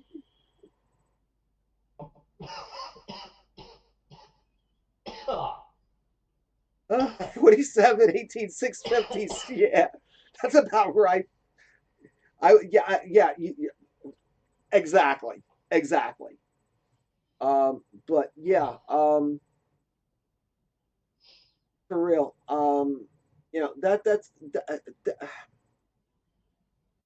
Sometimes I sit back and I look at some of the stuff that's coming out these days, and I go, why, why in series? Jesus Christ, what are you trying to do? Light up the freaking goddamn Empire State Building? Sheesh. 47, 18, 650s in series? Wow. Uh, he's freaking Meshuggah. He is. He's Meshuggah. Um, What are you going to be dripping on? yeah. Um, yeah, but I'm sorry, like I was saying, sometimes I look at some of the stuff that's coming out these days and I just go, why? But the thing Some of the is, stuff is getting a bit too far fetched. I mean, with yeah, your touchscreen one from, oh crap, who made it now? Oh, but the thing is that if somebody out there didn't think, or a group of people didn't think that that was uh their ideal mod. No, that midnight. That's fine, man. That's why we have the chat up here. You're not derailing the show. You're not derailing no, the show at all. We love the fact that you guys are in here and joining in with this. That's why we do this on here like this. So that way you guys can come in and get talk and everything else, and you can bring up stuff that we might not have heard about, and everybody walks away from the place learning something, or that's being it. able to get a chance to turn around and say what say their piece. Okay. It's like I mentioned before on some of Joytech's new products. I mean, the new EV VTC Mini and also the Q-Boys has the smart menu on it now, Uh-huh. which for new vapors is not a bad idea. Which basically is letting the user know how much wattage you can put into that coil. Yeah, I mean, I've heard about this. if you're new to vaping, even if you don't see the printing on the side of the coil saying 15 to 30 watts or anything like that, it's only compatible with Joytech's new range of BF coils though. Mm-hmm. So basically what you do is you three click it into the smart and you've got a maximum, call it a maximum fill line. So you can have it maximum there at 50 watts. And you Okay. click it on 3 clicks and your power's about there. What it's telling you is you've got all that space yet. You can go all that way to 50 watts. So it's giving So you a you graphic. know It's giving you a graphic representation of what yeah, you can do. Yeah, which is exactly. great. If I can, if I got any spare batteries, I'm not sure if I can just drag the Q boy out. Because yeah, a lot of new vapors will sit there and go, "What's a watt?" You know. Exactly. How many But people do you get that burn out coils? when you show them that this is the maximum that your coil can take, your wattage is sitting here. You can go all the way up and down in here to find to find your sweet spot. Now that's telling them something and giving them information in a way that they can make use of. There we go. I'm not sure if you'll be able to see it right. Yeah, I see it. Your maximum line is Mm-hmm. there, but with this being the prison tank front, I you think you got, basically yeah. limit it to how far the I think maximum wattage that coil will allow you to put through. I think your batteries are fucked there, bro. Yeah, I've got two batteries that need charging. Hey, Brian. Oh, Andy, I want to introduce you. This is Brian. Okay, just Hey, checked Brian. in, and he's also from hangs out in the Friday night show. Brian, this is Andy, the guy I was telling you about on the show, and I was telling you Tommy about um, that if it wasn't a 5 hour time difference, I probably would have been able to drag his ass into our show on Friday night just to hang out. Yeah, be a bit too early for me. Well, it'd either be too early or it'd be too late, one of the two, depending Yeah, upon whether or not you stayed up or if midway. you were getting up. It, I'd have probably got out if I went on holiday. There we go. So yeah, no, I But it is really, I really, I'm sorry, I cut you off again. My no, apologies, it's fine. Andy. No, Um, it's fine. I like the way um, some of the new interfaces that they're coming out with. Oh, you should come on sometime if you can be cool to have. Yeah, yeah, Brian's Thank right. you. Yeah. Yeah, thank you. I will. I'll do my very best to try and get along to one anyway. I've got a long weekend and some time off booked, so I might be able to pencil myself in. But I can't say anything for definite, but I will definitely try my best to come along. So, yeah, but I love the way some of the new user interfaces are coming out. But then again, you get something like that new Provari that has that with that interface that's got these little icons on there that first off you need a freaking 20 power microscope to be able to see, and then you got Yeah, to yeah. figure out what the hell they mean. I mean, Some stuff is just it's just not worth it. I mean, the new touchscreen mod that's come out, I'm really unsure of who makes it now. I know that Brian, no, Dave that's I Vaughan did think. it on Well, there's a Vaping. couple of them out now. There's the one from I think it's the one from I think Smock makes one, and then there's another touchscreen out from I think it's Smoy. Um, yeah, I think it's Smoy that makes another one. Um, Wow. the But touchscreens are nice. They're actually, touchscreen is a nice touch. Brian, the vaping computer guy on YouTube. Oh, excuse me, on YouTube, did a review on that touchscreen. He didn't particularly like it too much, but it, at least to this child, it looked pretty decent. The only downside is to that is, God forbid if you dropped it, that's it. Mm. That's the end of it. And the way some people are with their phones, God only knows. Yeah. It's the If same there's kind of anything to go touchscreen. by, Yeah. unless they coat it with that new, you know, anti-cracking, shatterproof glass, Look, that's gonna. when I was working over at Walmart, you don't want to know how many touchscreen phones I saw coming in that had been like the what is it, the iPhone 5 that used the Gorilla Glass Yeah. that looked like somebody had turned around and taken a hammer to them.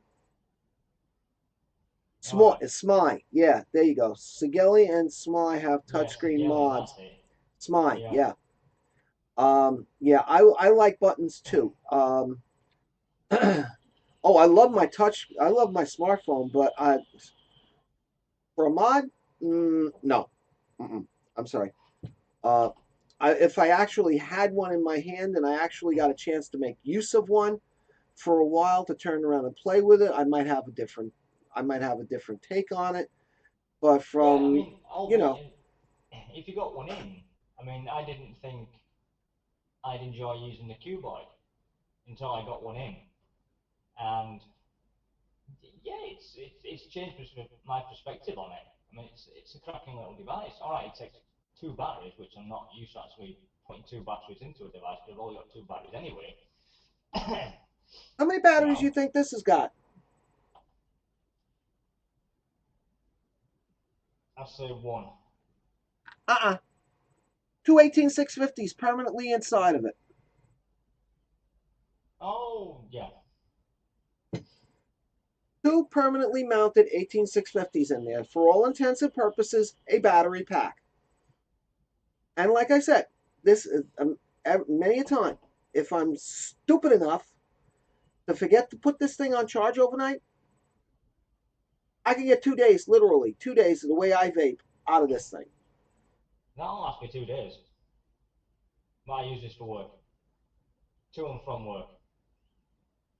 Oh, that little thing, I would never. That thing would probably be dead by the time I got into work. I got 20 minutes from here to work every day, and then another It takes 20 me minutes half an back. hour to get to work, and it Huh? lasts me 2 days, to and from work. How That's long does all it it's take used you? for. Half an hour. Okay.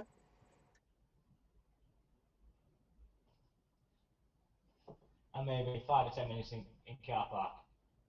Well, actually, can be asked to get out of the car and go to work. But it'll last me a good 2 days. Well, that's cool. So it's a pretty good little device. I mean, all right, I'm not exactly a mouth-filling person, but to and from work, it's ideal. Just happily, you know, puffing away on your way to work. Well, the way I drive, it's like one hand on the wheel, the other hand's got the mod in it, and it's up there like this. You know. Yeah, but it's a lot easier to use this than it is to use the Rafale, where if I exhale, I can't see. And on a cold day, having the windows open isn't a good idea. That's why my windows. Well, first off, I have to keep the window open because my car has not had a defroster in it since 2 years after we bought the car, and it's over 10 years old now. So I have to keep the window Yeah. cracked in order to keep the air coming in over the heating coils to keep the window at least semi defrosted during the winter. But during the summertime, that window's always open. My arm is sticking out there, and I'm like, huh.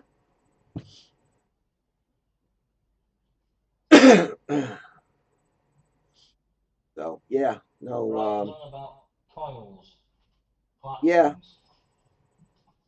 yeah. He I just don't make Claptons, I get mine given.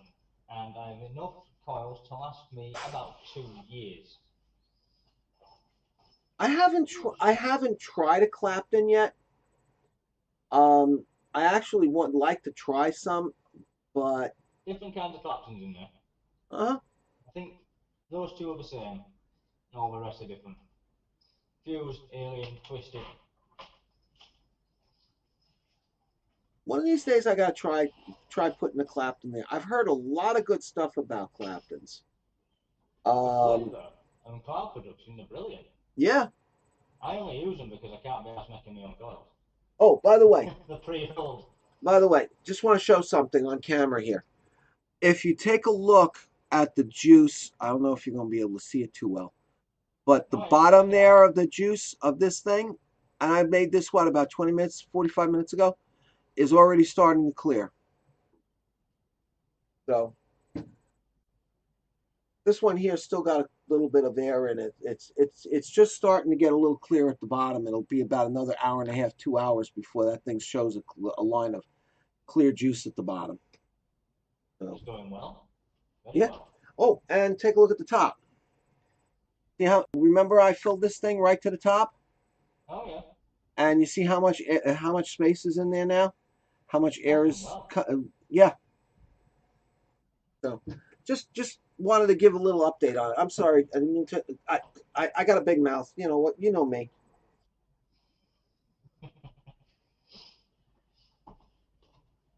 Yeah, props. But every time I go down to collect stuff for review, there's always at least another 2 or 3 packs of collections sat there. Like, you know, I Cool. don't really need anymore, but yeah. Oh, But yeah, Midnight, in any thank case, you. Midnight, thank you very much for uh the offer. I appreciate that. Yeah, I will send you. I'll find you on YouTube and I will shoot you an email. I greatly appreciate that, bro. And Jabber, you take care. You have a great rest of your weekend.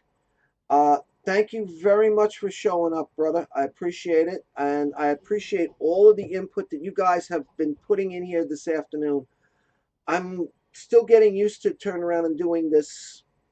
You know, your name and Gmail. Okay, okay, cool. I'm still getting used to looking at chat and interacting with chat here.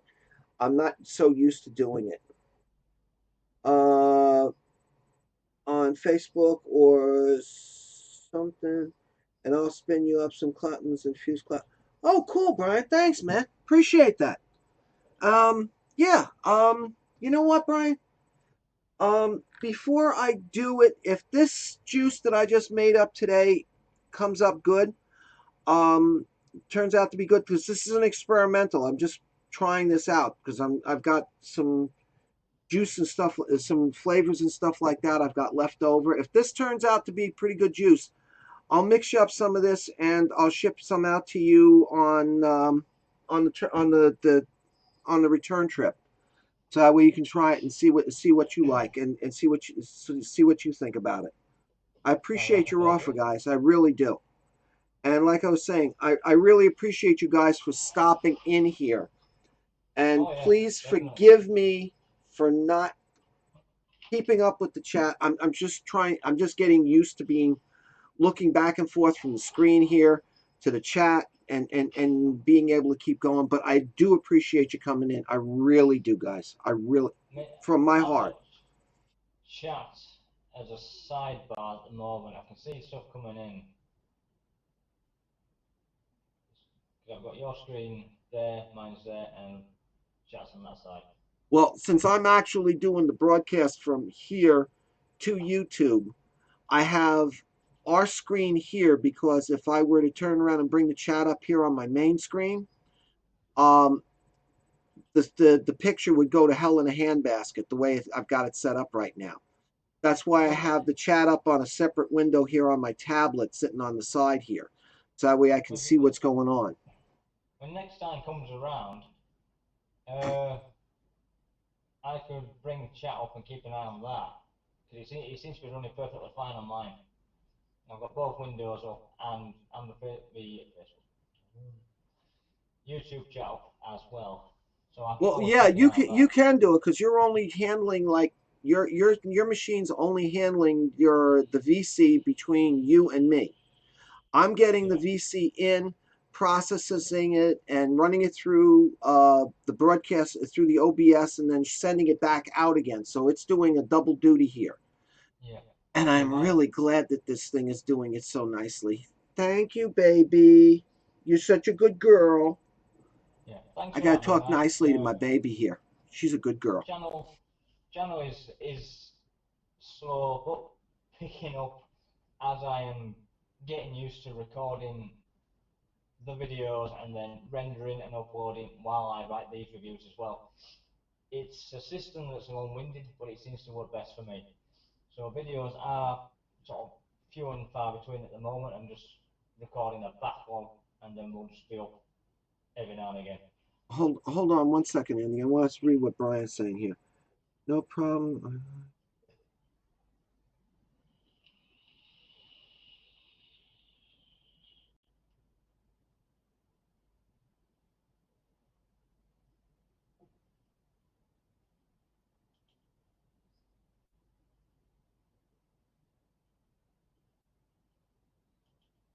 Oh no, I've never played with Clapton, so I don't know how to wind them. Actually, I don't have the capability of winding them and wrapping them and stuff. I have Well, wire here and stuff that I could do that with if I had done it. I have like 38 and 36 gauge here, plus I got 28 gauge here that I use in stainless and stuff like that, but I've never actually done them. So I really don't know how to do them quite well enough, and I don't feel comfortable enough. So if you do want to wrap them for me, man, that would be greatly appreciated. Many, many thanks, sir. I greatly appreciate it, and I greatly thank you. Right. On the subject of Claptons, this is one of the twisted Claptons, if I can get the bugger out, which As a matter of Coil fact, Father are selling.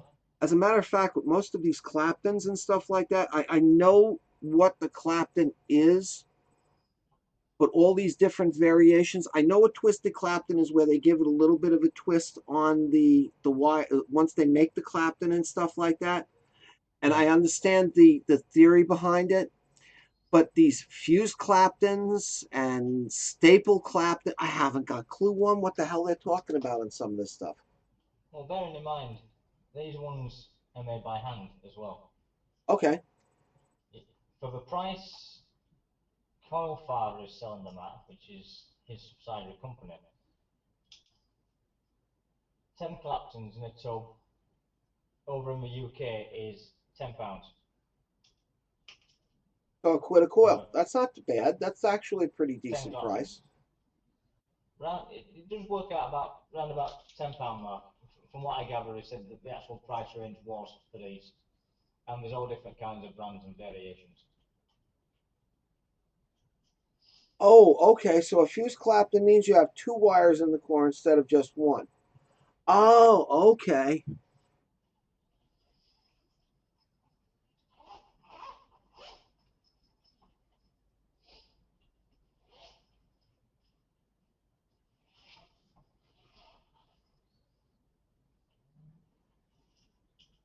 How many wraps you want and all that we'll talk about in. Okay. Yeah, okay, how many wraps? I don't know what you mean by that, but yeah, we'll talk, Brian. We'll talk. And you can turn around and since you obviously have a lot more knowledge about it than I do, I I will be more than happy to learn from you, Sensei. And I'm not being facetious here. I mean it. I will be more than happy to learn from you. Thank you, Brian. I mean, well, it's not exactly a plug, but Coil Father are doing more in the range of their own coils like this, and they are also branching out in their own branded products as well. Not only one vape bag, Mm-hmm. the mech mod I've got is a pre-production version. They are also doing vaping accessories like your tweezers, your tank pliers, that sort of thing. Uh-huh. They are also branching out on build mats, 521 tabs, uh, coil kits. So they are really branching out on this side of the market now. Oh, And that's some of the cool. stuff I've seen is really, really good quality stuff. Well, that's good because well, I don't know about you, but for me personally, um, I don't mind spending a little bit more money for quality when I'm buying something because I know it's going to last me and it's going to give me good service. What pisses me off no fucking end is when I turn around and I order something. I've ordered some stuff that cost me a good fair amount of money and I get crap for it. Perfect example.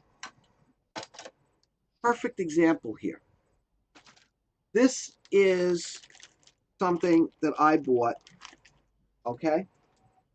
Um, I'll show you the package. Right? Called the Vape Cube. Okay. All right. This is the package for it. It has a lipo pack in there. It is a volt ohm meter.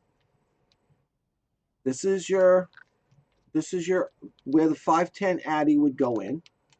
All right, Okay, yeah. the 510 connector would be this. You could screw on a mod like this using a. This has got an ego adapter on here, but I have adapters that you can spin right on here that will make it into a 510.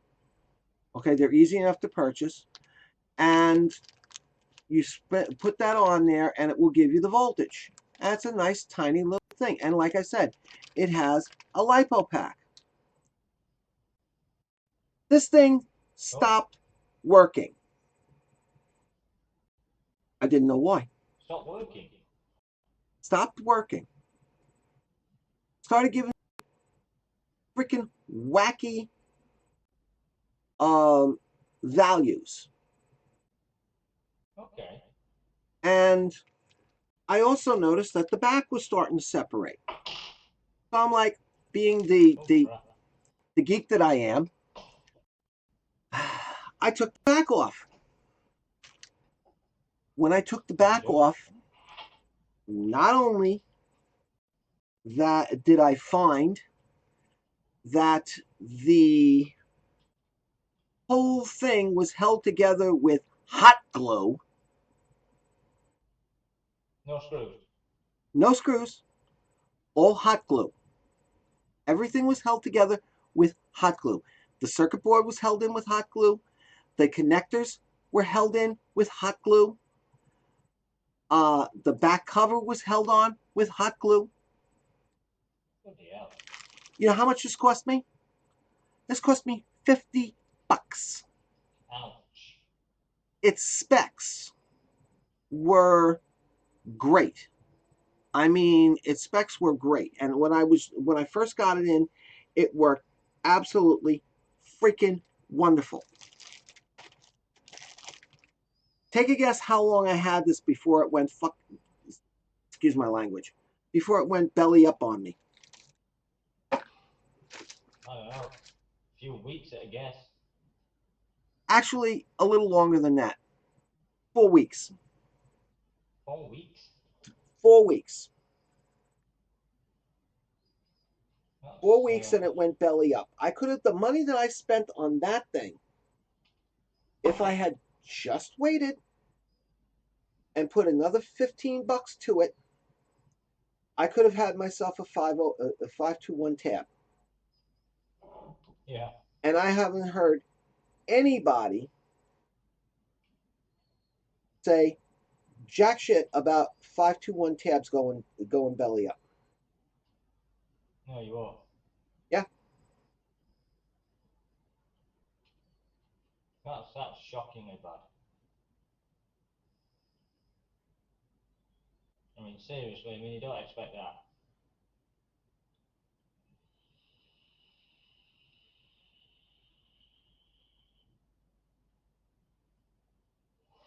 But from what I've been told about the all the coil fab stuff coming out, it is really, really good quality. Yeah, that's what I've heard too. 4 weeks on hot glue? Yeah. No, I'm sorry, mate. I'm sorry. 4 weeks on hot glue, not good. Not good at all. Okay?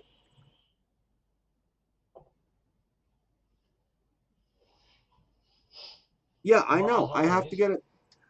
The thing though is the Geek Vape is nice, but especially if you vape in the range that I work in, it's perfect. Same thing with the 521. But if you were the kind of vapor, as some people are out there that are making coils at 0.0 stupid 1 ohms. I'm sorry, the Geek Vape, neither the Geek Vape nor the whatchamacallit, coil stuff. Coilmaster are accurate at those ohms. Um, I would love to see these companies come up with a ohm meter like the 521 tab, like the Geek Vape 521, all built in one, that is accurate from 0.00 ohms up to, we'll say 3 ohms, 3.5 ohms. There is one currently out there. It's an American branded one. Yes, it is. But the problem is that you can't fire with it like you can with a 520, like with the burning tab, the 521, or the Geek Vape. Yeah, Okay, that's true. Yeah, it's you can't just fire with it. an ohm meter. Now, being that I'm a geek, hey Kay, nice to see you, Kay. How you doing, B? But I, being the geek that I am, okay, never go anywhere without at least 2 digital volt ohm meters.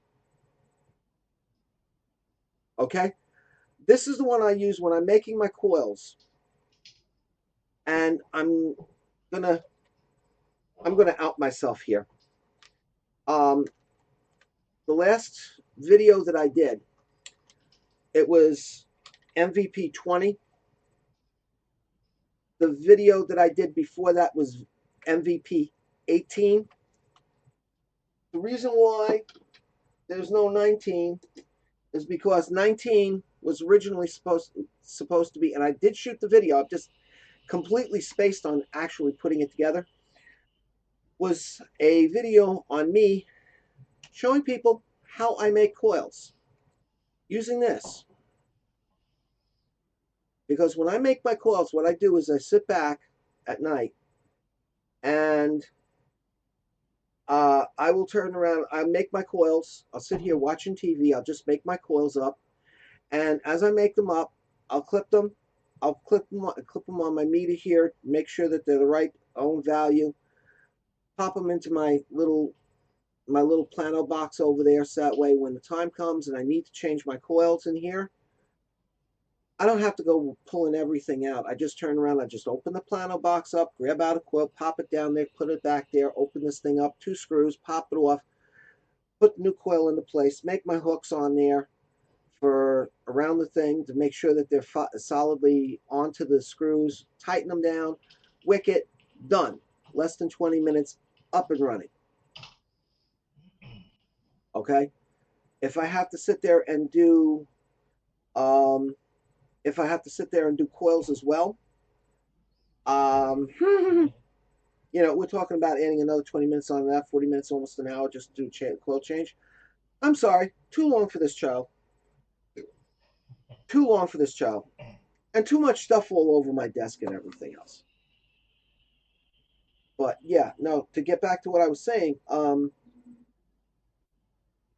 I would love to see somebody come out with an not just an ohm meter, like the USA ohm meter, that will turn around as the most that is accurate down to like 0.001, okay, but will also fire it like the 521 tab will.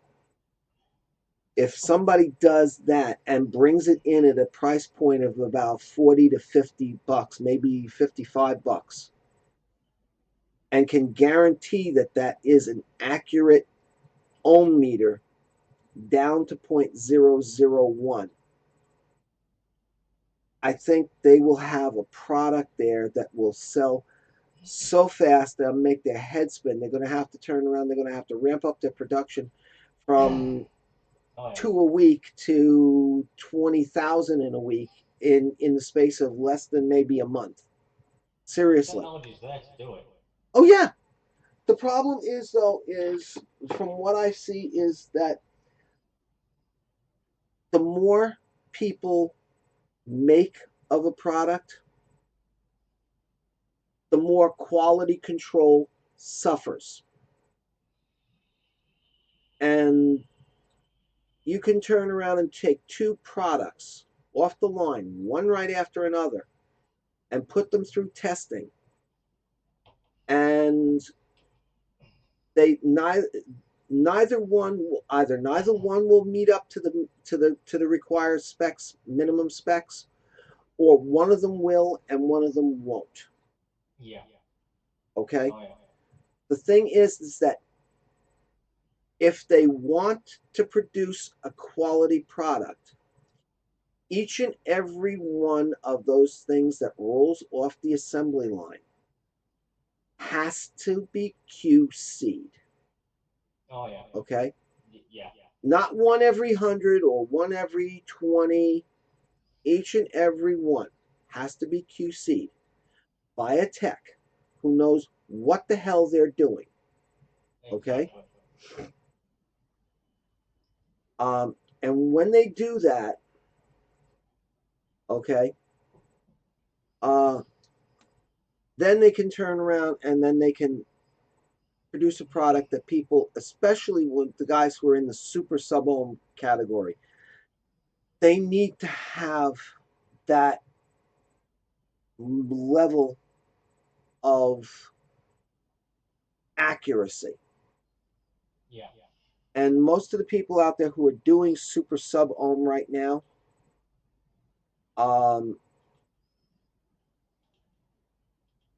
yeah, I hear you exactly, Midnight. Yeah, exactly. You need to have that margin of confidence in what you're doing, because when you're that close to a dead short, and 0.01 or 0.0.15, for all intents and purposes, in 90% of electronics out there, except for vaping, 0.15 ohms is considered a dead short.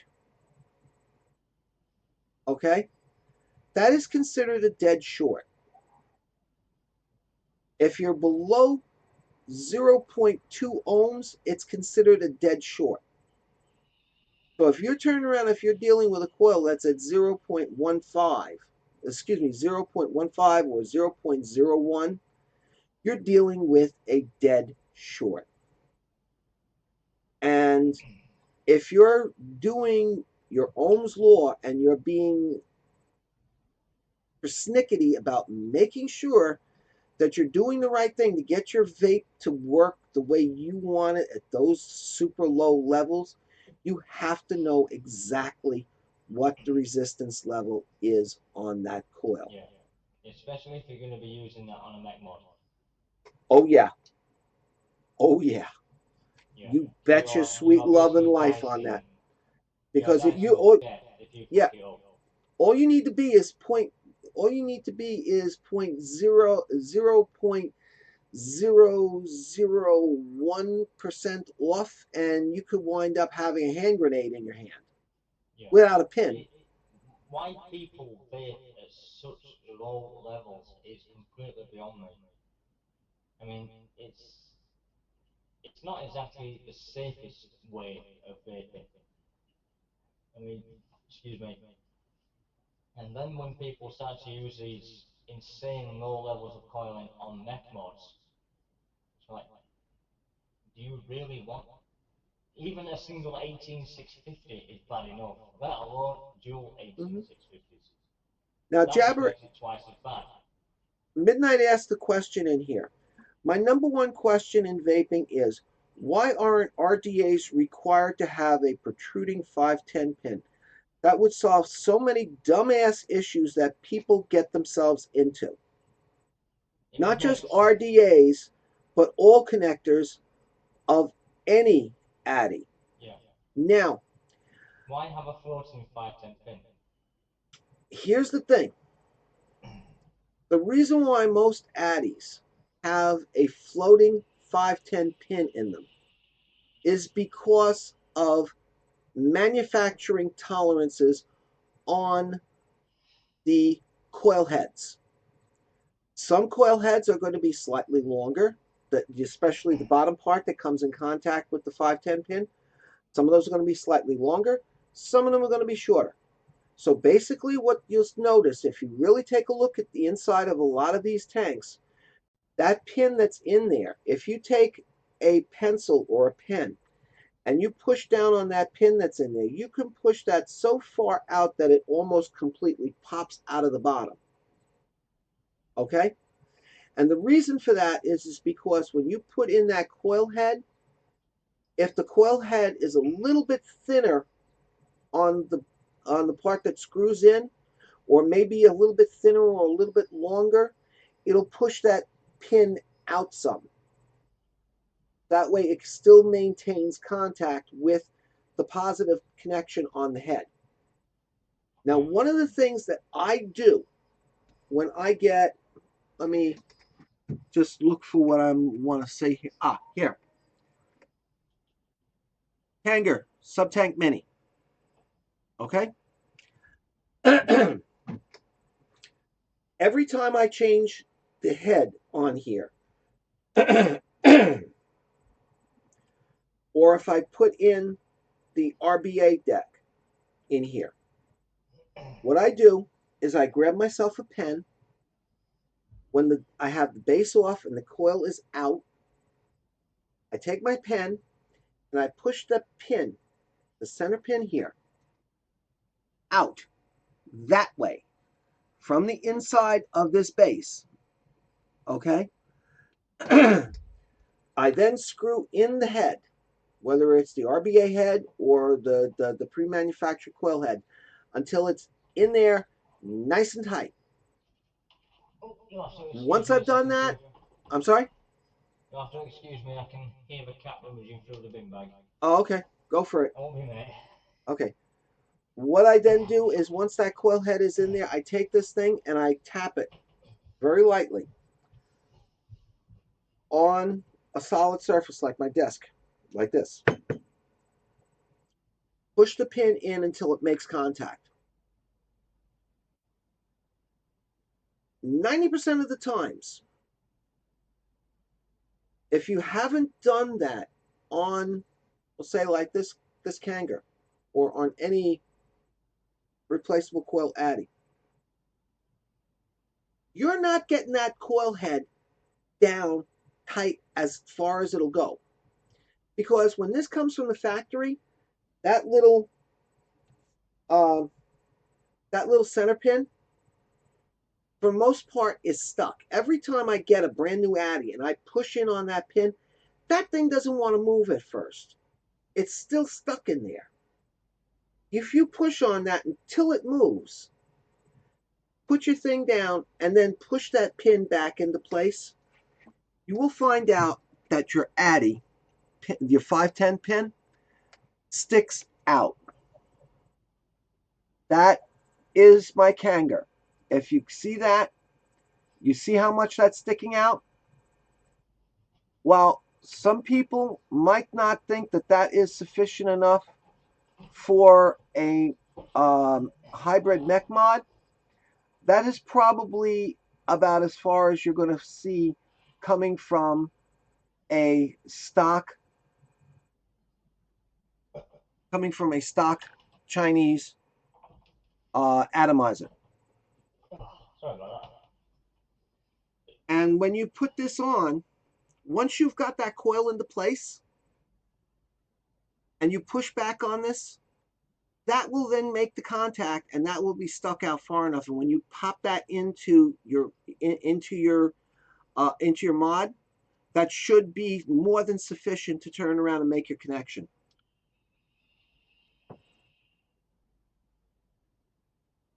Exactly, standards and measurements. If they made these pins just 2 millimeters longer, 1 to 2 millimeters longer, then you wouldn't have an issue with it. But the problem also comes in is that pin, when they push that in there in the machining process when it's being made, that plastic the plastic peak insulator that they push this thing into is slightly smaller than the inside diameter of that hole is slightly smaller than the outside diameter. And when they push this thing in by machine, it builds up enough friction that it causes the plastic of the peak insulator to partially melt a little bit, forming around that pin. And because this thing is being stamped in there by this machine, like this, okay, it's being pushed in all the way. And once that plastic rehardens just from that little bit of friction, that thing's stuck. And most people, when they buy an Addy like that, they don't know to go in there and push that pin out, put in their coil head, and then push it back into place.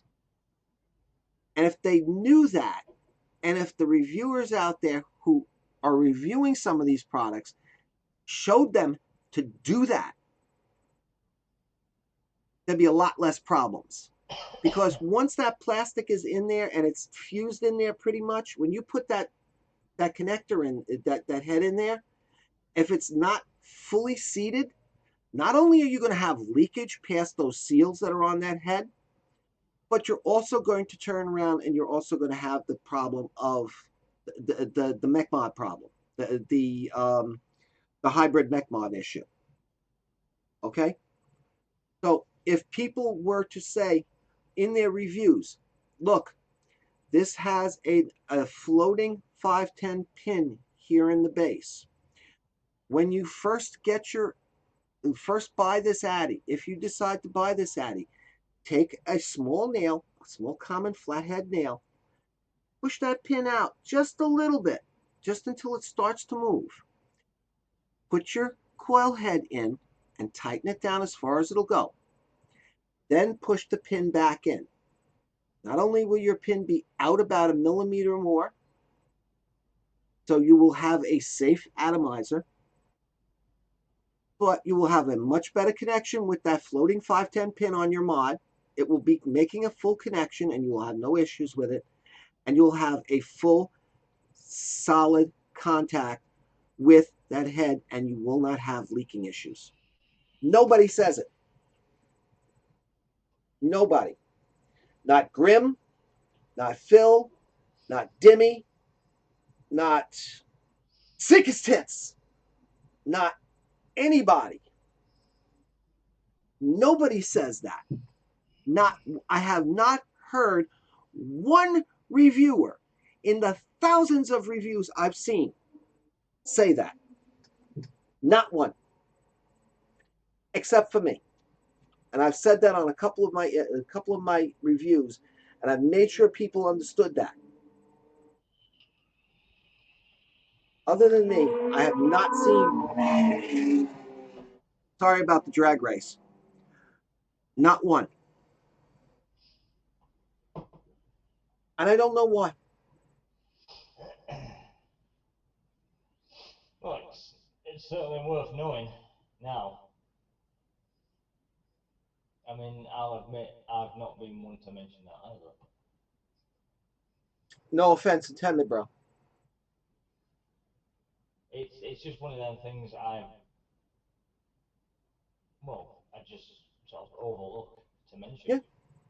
Midnight, if you happen to have a Kanger sub tank mini or a sub tank nano or even the full sub tank, you get a chance, pull it apart, take the coil head out, take yourself a pin, and press down on that pin that's in the center, the 510 pin. You tell me if that doesn't move. Put that coil head into place and then pop it in and tell me that that thing isn't sticking out at least 1 millimeter or 2 more. Please. And if I'm wrong, I'll eat my words. Because I know on this one that I have here and on other ones that I've had, that's exactly the case. Sorry. No?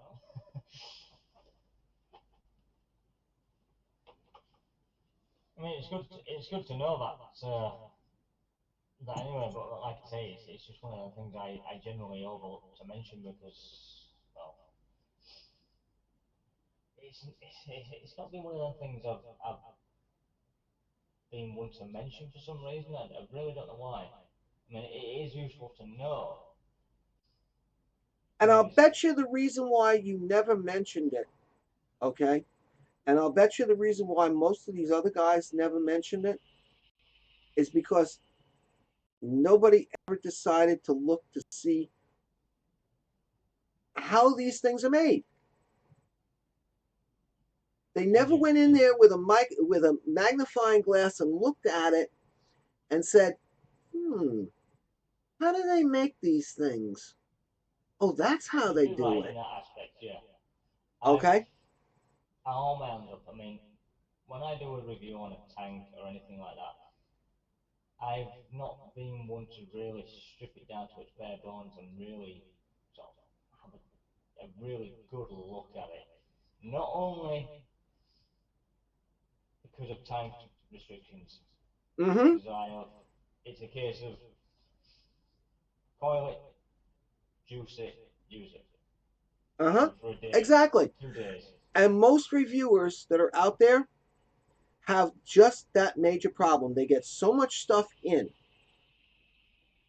that they don't have the time to sit down there. Oh, okay, this is how this goes together. Okay, that's it. Okay, good. Good. Done. I know everything I need to know about this tank. Let's juice it up. Let's wick it up. Let's get it on an addy and let's see how it tastes. That's it. I Okay? mean, the They rest don't on my list, they one, don't take two, three, 6 yeah, they to don't review. take the time to give the piece of equipment. There are a few of them out there.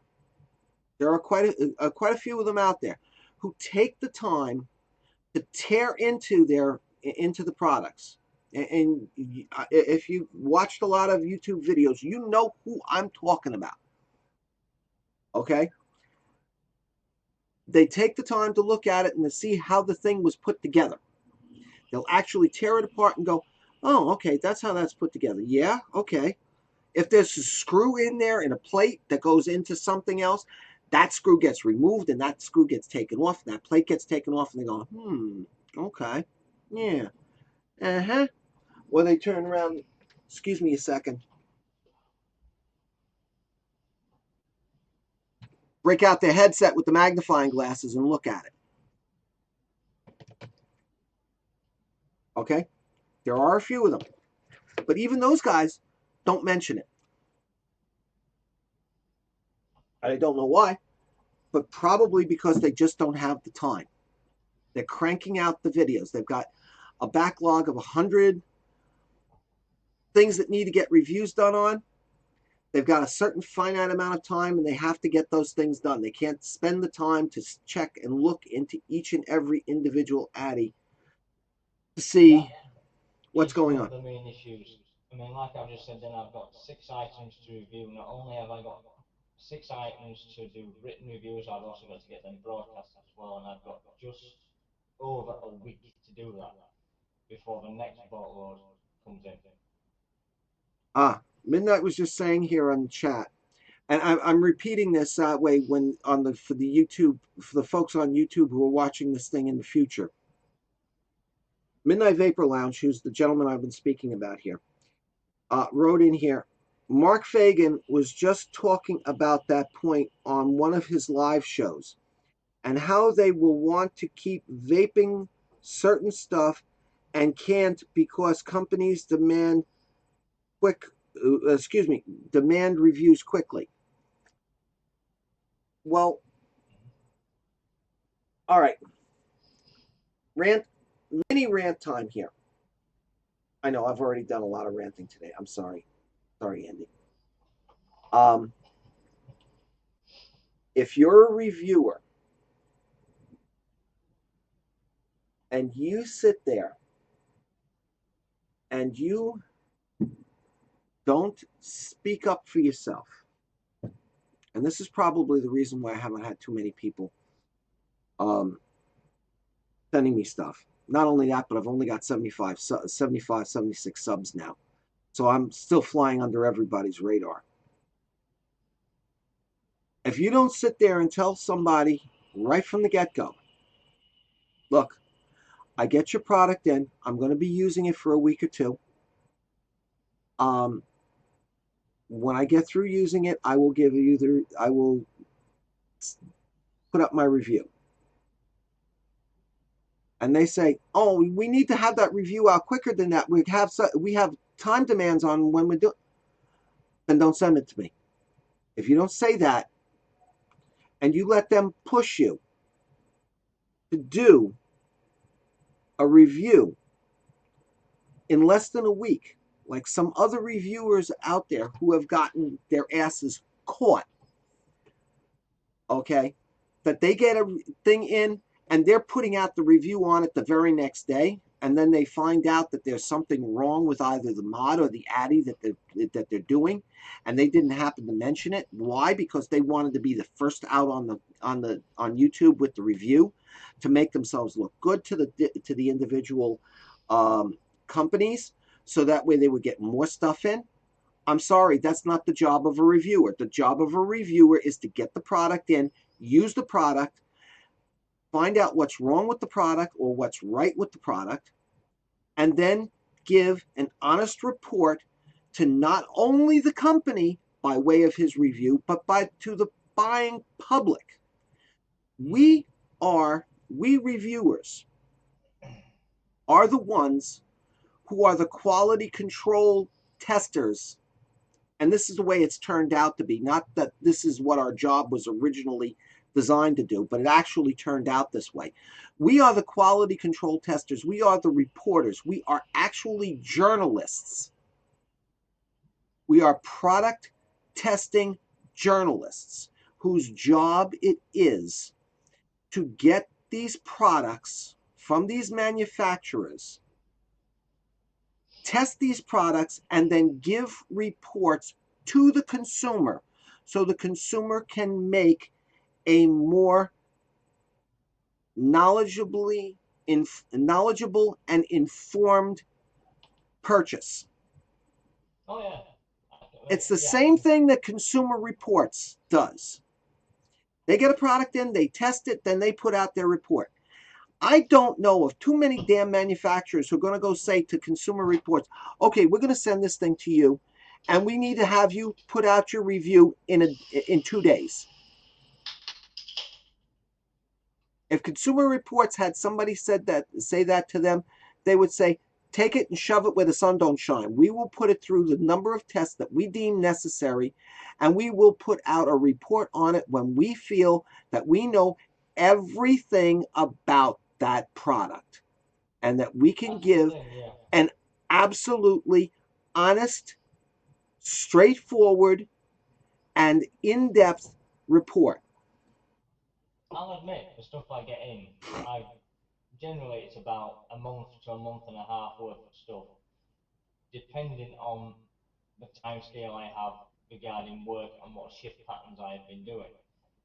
If I'm on the morning shift, which is 6 to 2, I have ample opportunity to get at least a couple done. And also on days off work, I'll do maybe one then.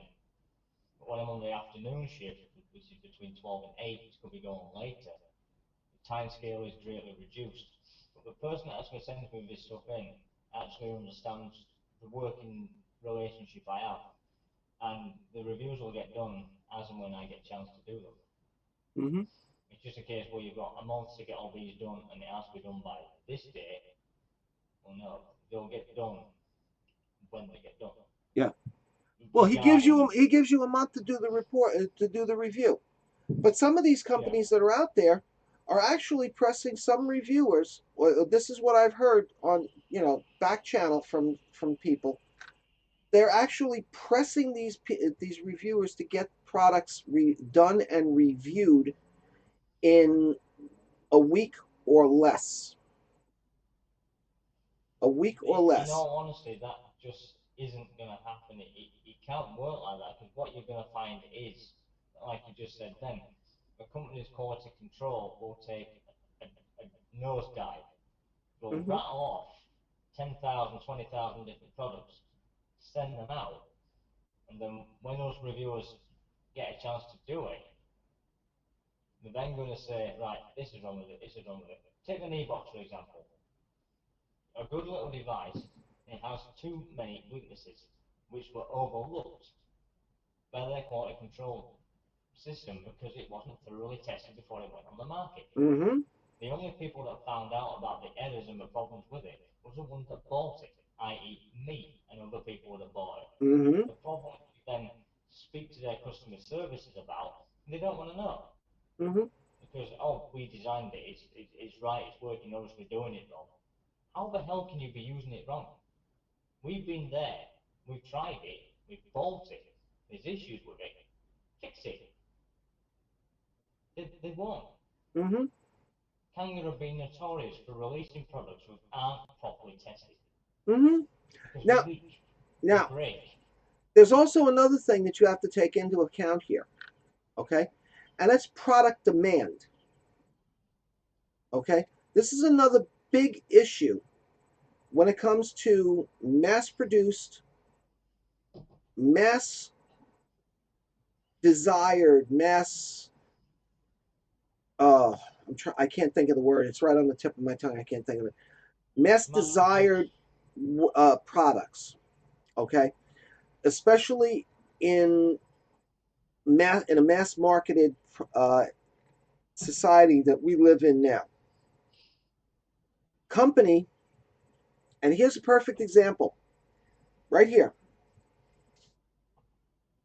the iStick 50. Okay, no midnight. I'm not thinking mass cloned. You are right, but that's not where I'm going with this. Give me a second, you'll see where I'm going with this. This iStick 50, okay, when this first came out, they made small limited production run of pre-serialized. Well, actually, this thing doesn't really have a serial number on it, but a pre-production run of these things that they made, that they sent out to the reviewers ahead of the actual production of it. Once they had those made, they made a larger production run, exactly like the way they made the initial devices that they sent out to the reviewers.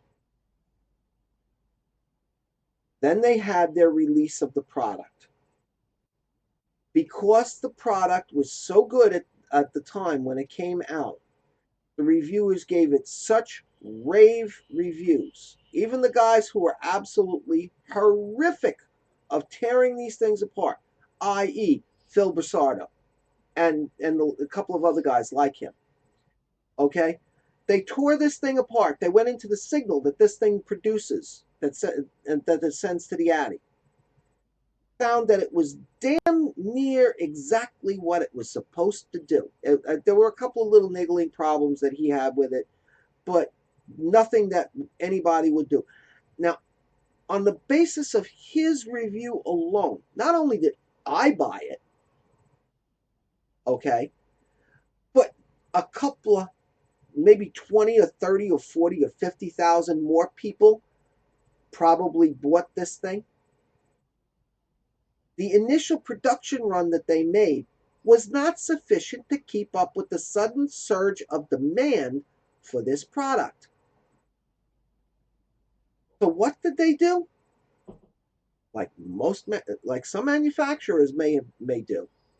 I'm not saying that they actually did this, so don't get me wrong, but this is what it appears to be. They ramped up their production. They sped up the production to produce more of these things to keep up with the demand, which is what a manufacturer does. Okay, you got a higher demand, you ramp up production to turn around and meet that need while the people want to buy it. The problem is that it looks like, it appears to all intents and purposes, that they did some shortcuts on the quality control on these things. And all of a sudden, out of the second batch, not the first batch, the second batch that came off the assembly line, that batch that they needed to turn around, they needed to get out the doors real quick to turn around and get to the people who were demanding it, they cut back on the quality control. What started happening? These things got the nickname of being the little blue hand grenades. These things started going on fire. There were issues with the charging where people told other people, my iStick 50 just burst into flames all of a sudden when I plugged it in to started charging it.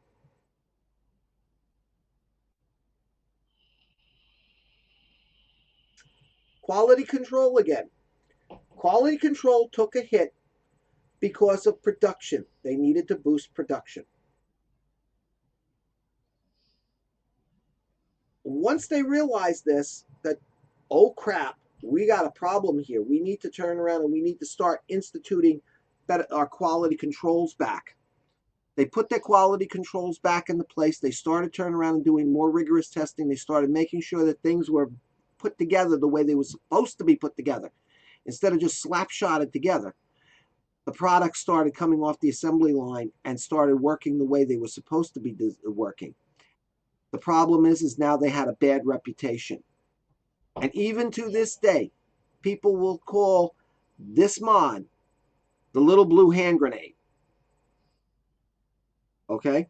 Or the fire starter, or the Pyro's dream, or a couple of other ones that I've heard, which this mod does not deserve. This mod is a very good mod. It is a solid mod. It does.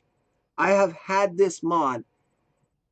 I bought this mod about 2 weeks after it hit the market. This is one of the original first run productions. That's why this thing works as good as it does. And it still continues to work good to this day. The second batch, not so much. Those were problems. The third batch, when they realized they had a problem, they realized they had to fix their QC, they turned around, they did it, and they started producing the product the way it was supposed to be. And the third batch is just as good as the first batch and just as good as the initial production run that they did for the reviewers. Okay?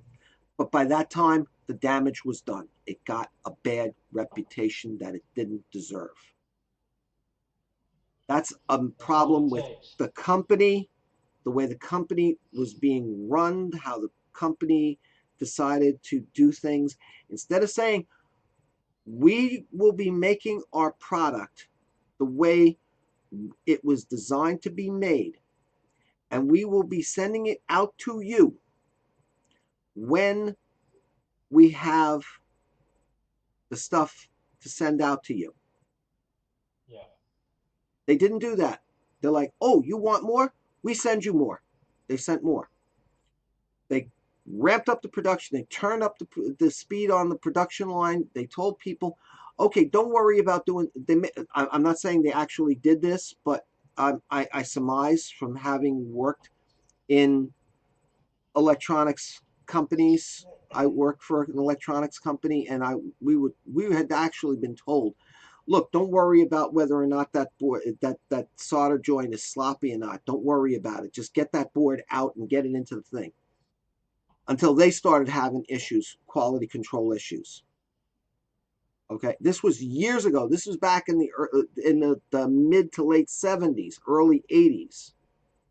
Okay, that I worked for this company, and I will not mention the name of the company because first off, I don't even think the company exists anymore. I think it got bought out and got disbanded, but I won't mention it. But I had been told by my supervisor, don't worry about the solder joints. Just make sure they're not touching. Even if they're close, just make sure they don't touch. And joints where the legs would come up instead of being bent over slightly just to hold them into the board before it goes through the wave soldering machine, they were bent over like this and they were damn near, if not touching. So when it came out of the wave soldering joint, you had a bridge, a solder bridge between the two joints, and it caused the board to fail. Okay? Yeah, that's the kind of problem with quality control. If you don't turn around, if you don't do quality control properly, before that board ever gets fired up, when it comes off the wave soldering machine, before it gets put into the mod, before it gets fired up, it needs to be checked by a technician to make sure that everything is fine, and the technician has to have the authority to take that board and chuck it into the bin if it's not Yeah. working right. Exactly. Okay? If you don't do that, if you don't do that, not only is the products reputation, but your company's reputation is going to take a major hit. Oh yeah, it will. Rant over. Sorry. Quite all right. Just checking the time, see how long we've been on for. Oh, Jesus, almost 3 hours now. Yeah, it's been going on a while. Yeah, I think we've been on for almost 3 hours. Holy crap. Hold on. Hold on. Let me see. Yeah. Yeah, I know midnight every time. I know. We only get a chance to do this like once every 2 to 3 weeks, and so it's like, It's catch up. mm, well, you know what? I think I think we've bored our audience shitless. Well, we do have 4 people watching right now, so I don't know. Do you want to call the ball, or do you want to keep going for a little while longer? It's up to you. What do you got? What do you got planned for tomorrow, and what do you got to do? Tomorrow, what am I doing tomorrow? I'll be visiting my mother at some point tomorrow. Uh Not sure oh. what time. Uh oh. Yeah. I ain't seen her for a while, so I think I best get over. Mm, And bashing out a couple of these written reviews, so my list is looking a lot shorter. okay. And probably try and get some of these mods and tanks and everything onto review for YouTube. Mm, Hopefully, time permitting. I'll just get a boatload done and just leave them and just upload them every now and again. yeah. Which is the quickest way I can do it is to upload them while on night in review. So it'll probably be about 3 or 4 done by end of tomorrow at least. Okay. That's the plan. All right. So you want to call the ball? Because I got a couple of things I want to do tonight. I've got to learn how to.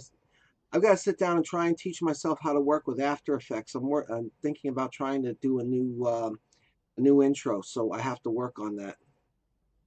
Okay, fair news. So let's say we'll call it a night now, and we'll try and reschedule another one. Hopefully, not too long after this. Okay. Sounds good to me. You know what Okay. I would really like to do, and I'd like your thoughts on this, and I'd like thoughts from the guys in chat as well. If we could turn around and um oh, it was about quality control. I'm sorry, Midnight. I thought that okay. Um if we could turn around and we can set up something like every 2 weeks or something like that, if that's possible, it will depend upon what your schedule is.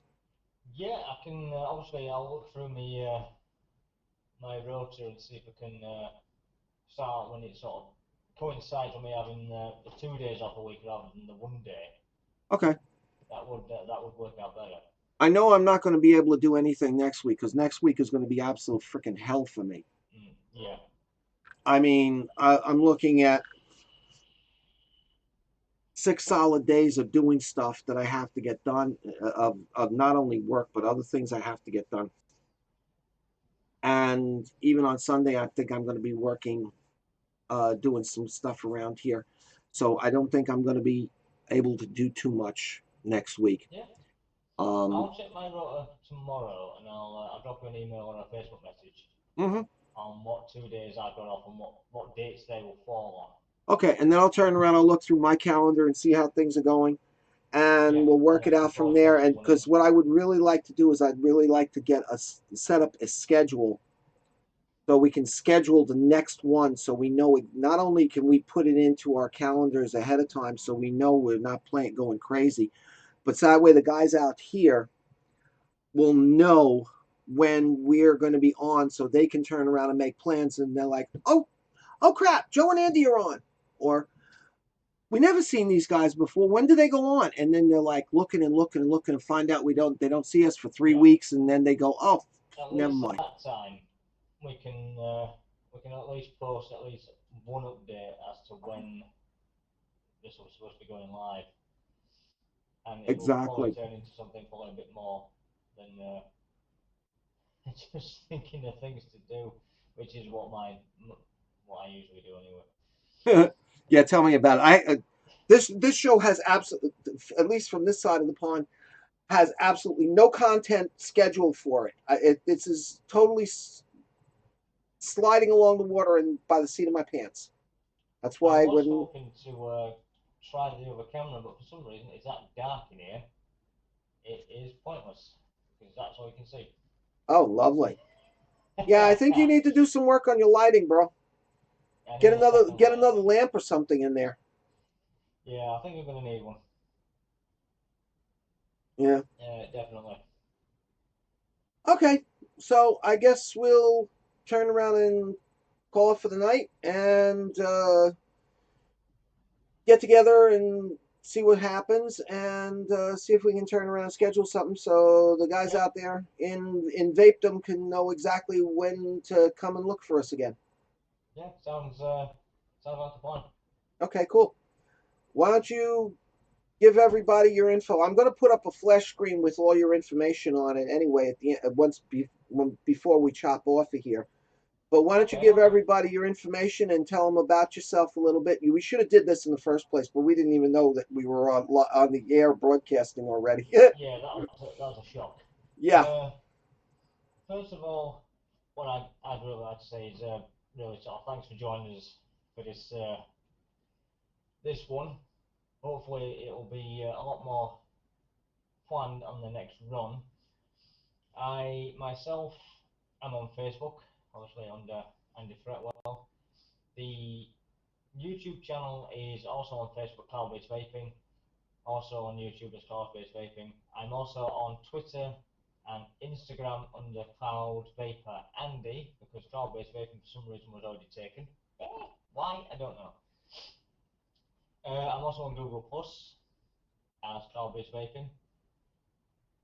From what you'll see on YouTube, my videos aren't exactly massive amounts. It is all a case of scheduling around the written reviews for Vaping. It is also around work commitments as well. So whenever I get a chance, it's a case of record a boatload and get them out as soon as I can. There will be more upcoming. Hopefully, I hope there will be more coming. I mean, if you do wish to see more of my videos, I mean, by all means, you can subscribe. If you don't, it's entirely down to you. But there will be more. Mainly the drip box will be coming up. They will be I think the Cubis kit is due up with the mini BTC. The Met mods are due up, the Cherry Bomber and the V2 Tugboat Phone, and a couple of others once I get these written reviews out of the way. But by all means, if you do like my videos, by all means, you can subscribe. I'm hoping that this opening sequence is going to stay, as I don't want to be doing another one. It's short enough, it's sweet enough, it tells exactly what you need to know. Third attempt, fourth attempt. Is it my fourth attempt at this one, or is it your third? I've lost track. Tell you the truth. I think it's I the think it's my third. fourth. Okay. I'm sure it's my fourth. Okay. I thought it was the third one, but One, two, no, it's my fourth, actually. okay. Fourth opening sequence, and this one will be staying. The opening title graphics will remain the same. The title music will remain the same. The end credits might differ slightly. I'm still working on that. Okay. There might be a bit of a tweak in the ending credits, and as now I've got the build cam, it's now going to be a chance of getting the lighting right on this camera and that one. So hopefully you'll see, instead of me going, oh, look at this, and it be blurred like hell, so you can't see a damn thing, that will be working as planned. That will be working as planned, and all being well, it should work out Mm-hmm. with that much time. Isn't that always the way? But I have means and ways, and the way it's working at the moment, it's proving to be more beneficial as a case of do the videos, while it's rendering and while it's uploading, I can bash out 2 written reviews in one go. There you go. That way, it seems to work for me because it takes about half an hour, 35 minutes, 40 minutes at a time to render in 720p anyway. You're using Sony Vegas, right? I am, yes. Okay, when you do the little tip I found out from using Sony Movie Studio, when you go and you hit make movie and you choose the one on the left column and the one on the right column, there's a properties in there. Check to make sure that you've got you're also using your video processor to help turn around and process your video. Okay, because if you're using just the CPU, it takes longer. If you're using the video processor as well as the CPU, it will take a lot less time to turn around and do your processing. Because I know in my 45-minute to sometimes hour reviews, I can get them processed in about a half an hour to 45 minutes. I'll have a look on the Yeah. various properties. I know it is There's a guy on there, Movie Studio Zen on YouTube, who has all these tips and everything else about Movie Studio and Sony Vegas. There's something. Just start looking through his tips. He will turn around and he has some stuff in there on how to make the thing work a lot better. So check him out. Yeah, I'll definitely have a look on that because I'm still getting to grips with Vegas. Yeah, It is, movie studio Zen, I believe it is, or just type in the word movie and Zen, and you should find him. He's an Aussie. alright. He does a dynamite thing. He does a Yeah, dynamite series. I'll keep a look at it. I haven't seen anything new being posted by him in a long time. I don't know what the hell is going on. I hope nothing happened to him because man, this guy was good. This guy's good. Like most people, maybe they've just sort of hung their hat up for the last time, really. Well, Been looking like a pack. he was supposed to put out the 22 tips in a row. He only got up to 16 and he never got any further. So I don't know if something happened to him or what. I don't know. It's like he fell Only off the freaking speculation. planet. Well, maybe he might produce more. Maybe he just sort of thought, well, all right, enough's enough. Yeah, fingers crossed. Yeah, I hope nothing happened to the guy. I really do, because Well, he did some dynamite stuff there. So in the case of Sony Vegas, I am getting to grips with it a bit more. The opening title sequence did take a hell of a lot longer to make.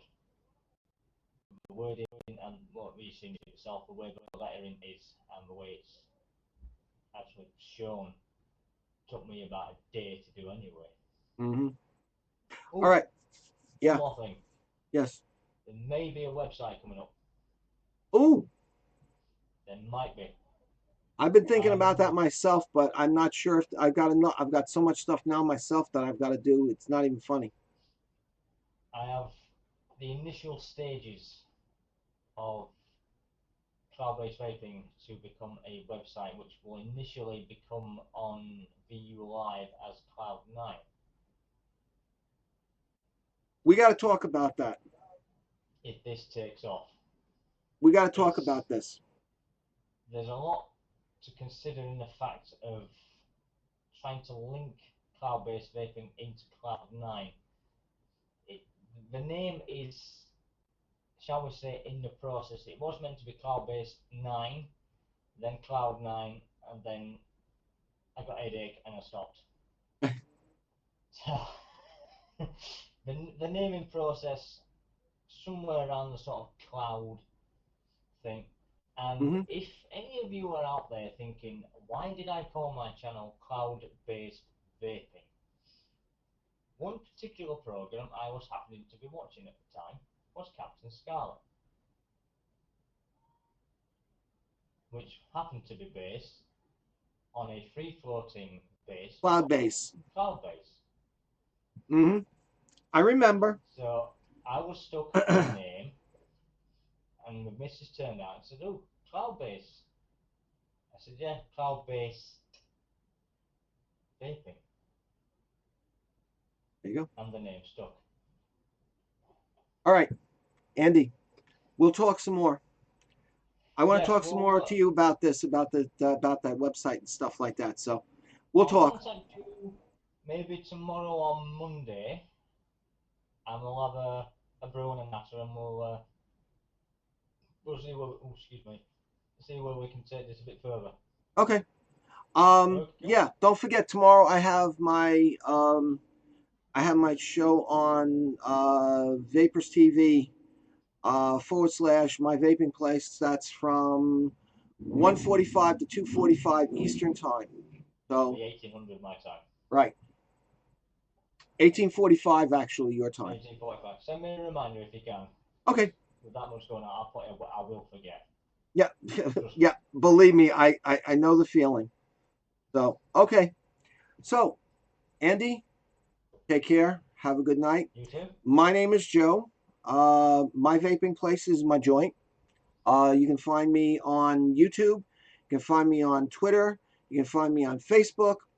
You can find me on Instagram. You can find me on Google Plus. Uh, you find me on the Vapedom. You can find me on Vape Shack, which I just added in there last night, as a matter of fact. So yeah, I've got a lot of stuff on my plate, and hopefully I'll be able to get all this stuff and keep all the balls up in the air without dropping anything. And or well, balls are easier; they bounce. It's the plates that you got to worry about. Those things can Yeah. make a mess. Oh Everybody, yes. thank you for joining us. Andy, hang tight. I'm going to be playing some stuff here, so give me a minute or two, and take care, everybody. See you later.